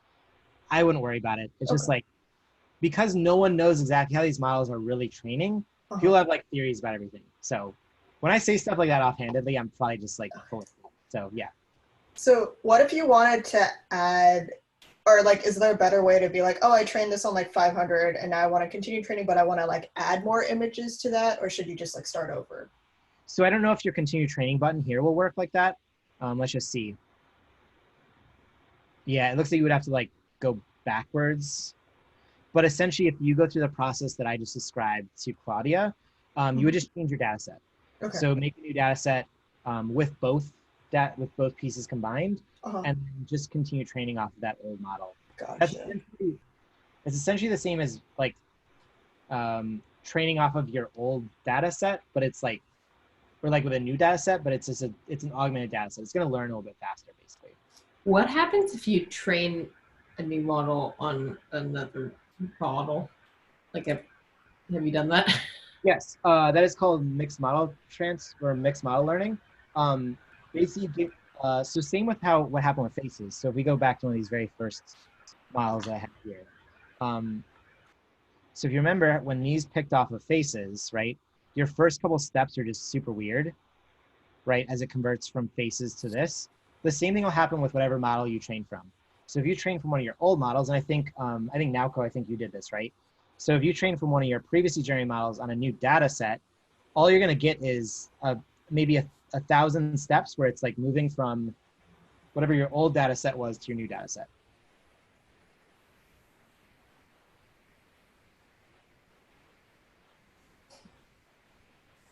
And there are people who do this, like that's how they generate interesting pieces of art, right? Like, you know, you could say like these faces are pretty interesting, right? It's like a little bit of a mix of a face and a little bit of a mix of another model.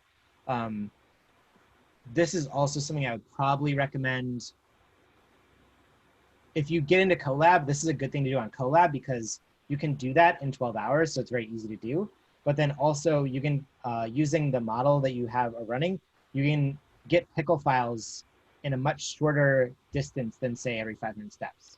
So you could actually get every one of these weird little steps to generate off of. But you have to use the StyleGAN model to get that.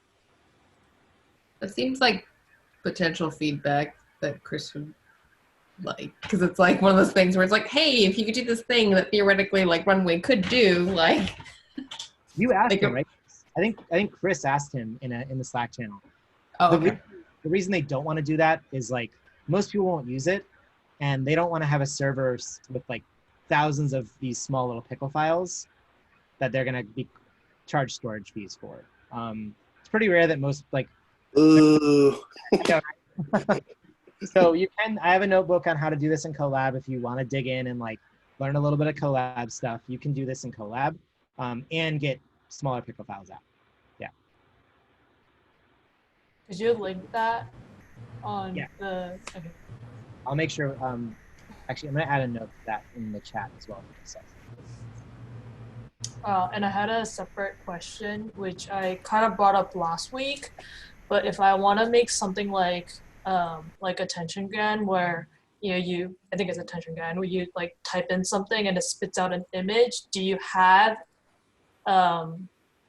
like a video, maybe like a walkthrough video for that, or is there a good site or like some, like a way to do it?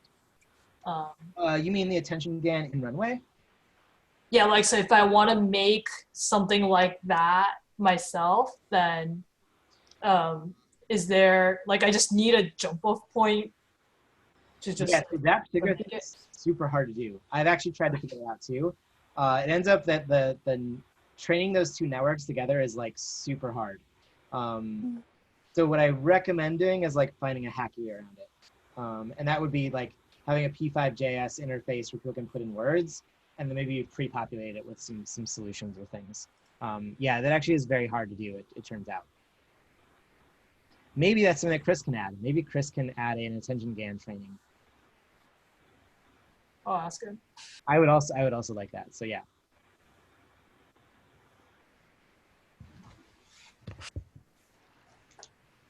Thanks, Roy. Okay. You guys have a question?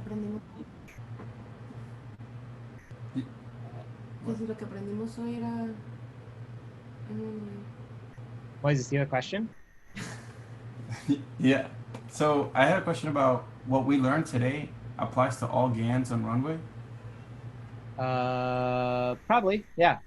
So like you could use someone else's style GAN model and do interpolation using P5.js. You could also do this with Big GAN. Big GAN might not have a truncation value. Like, so I'm still sharing my screen. So let me just show you, if you want to figure that out, what you could do is, let's go to Big GAN here. Oh, this is the wrong one. This is Big by GAN. Let me find Big GAN. Big GAN, add workspace. So over here in the network options, this will tell you what it looks for. So it looks for a Z index. So this will be your, what is it? Oh, so Big GAN takes 128 values of an input, and then it also needs a category. So the categories, I believe, when you run this model, it'll tell you category options. So you'll need to pass that in. So it's like the response out of P5 will be a little different, but you could do this out of P5. You'll just have to manipulate the model, or manipulate the data a little bit. Cool. I had a question, a behavioral question. So in the model that I trained with the 3D images, like all the random outputs that I got, like looked nothing like the stuff that I fed it. But in theory, those do exist inside the model. It's just no. No. So one thing to know about your model is when it's training, it looks at that data, but it doesn't like, it doesn't memorize that data. So that data is not in your model. What is in your model is what it has learned from that those images. Like in one case, I would say maybe your model is a little bit under-trained because it's not giving you like close to those exact same representations. But I would also say your model is so diverse that it may never actually train to that same level. So that's like kind of one of the things you just like, that's a little tricky. Yeah, it's like your images are not embedded in that model just because you fed it as a data set. Okay. Okay, so that does bring in the theory that training it another 10,000 steps wouldn't yield a desirable result because the way it learned was already something completely different. I would think so, but again, it's also like those images are very diverse. So like I'm not sure it's actually going to learn how to create those images again because it's such a diverse range of types of images that it's trying to sort of figure out how they all work together. And one of the big challenges you will hear people talk about with StyleGAN is that StyleGAN doesn't support modes or it doesn't support classes, unlike Big GAN. So Big GAN has this category feature where it like is looking for a category of images. StyleGAN has no concept of categories. So like if you could train your own Big GAN model, which you can't unfortunately, but like you could tag each one of those 3D images as like a, balls or like, fluids or other things. And it would actually learn those categories in addition to learning the model. And then it would be able to repeat that. You could say like, I want a fluid, but I want it in gold colors. Like, and it could actually sort of generate that. Oh, sorry. So I think I might have worded my question poorly. So I guess what I meant is that like, okay, so since it came from a diverse set and it already generates like a wide variety of crazy things, like actually training it more, because it's not actually trying to learn how to look like anything else, it won't actually improve the look, won't get crisper, it just might look a little different, maybe? Yeah, it's might. Like it's like, we're talking about like mights and maybes. Okay. I hope it would, but I can't prove it. Okay, all right, understood. Yeah. And you can't train your own Big GAN? Oh, sorry, go ahead. You can't train your own Big GAN in Runway. Okay. There are people training their own big GAN models, but it's definitely like next level for sure. Like I would recommend taking my style, like watch my style GAN videos and feel comfortable doing that. Big GAN is like another step beyond that. No one has asked me to teach a big GAN class for that reason, I think. Jason, do you have a question? I don't have a question. I just wanted to say, like, I think this class was exactly what I'd hoped to get out of it. Like coming in, I knew next to nothing about like this space. And after 5 weeks, I feel like I can make some crazy shit and then hopefully get to the place where Naya's at to outgrow this. But I feel like I could spend a lot more time in this and before I get there. So thanks for this. I think it's great. Cool. Awesome. Glad to hear it. And I also think like the truth is some people will outgrow it, but some people will also stay in Runway and make really, really cool shit just in Runway. And I think that's really awesome too. Like I also say the machine learning community in general is like very much into what's the fart app of the week. Like they are very bouncing, like this month is the cool thing. Here's what I'm going to do. This month, there's another cool thing. I'm going to do this. And I have found that certain artists, like if they stay, I don't want to say stay in their lane, but if they like stick to one thing and really explore it in depth, they are making cooler shit than anyone else has made, because so much of this stuff just gets like put out and then immediately people move on. But like no one sits down and really explores these things in a deeper way than like just like I spent a month on this thing and I know it now. Like there are other people who are spending like a year or 2 years like really exploring the depths and the details of these projects and making really, really cool things. So like Leah and I will usually show, there's someone on YouTube that is called Lulu X, I think. And that person does just style transfer video, but they do an amazing work on it that like, I've never seen anyone do style transfer video like this. And it's because style transfer was cool for like 6 months and then people moved on. But if you really spend a lot of time and dig into it, investigate it more, you can make some really, really amazing stuff. But it's just like the community is so quick to moving on to what's the next thing that like people, like there's so much cool stuff out there that people just haven't really explored enough. So I think regardless, like there's so much worth exploring in all this work.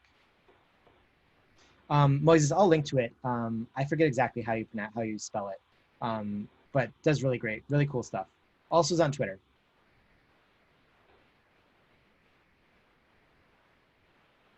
Yeah, I am also very appreciative of this class.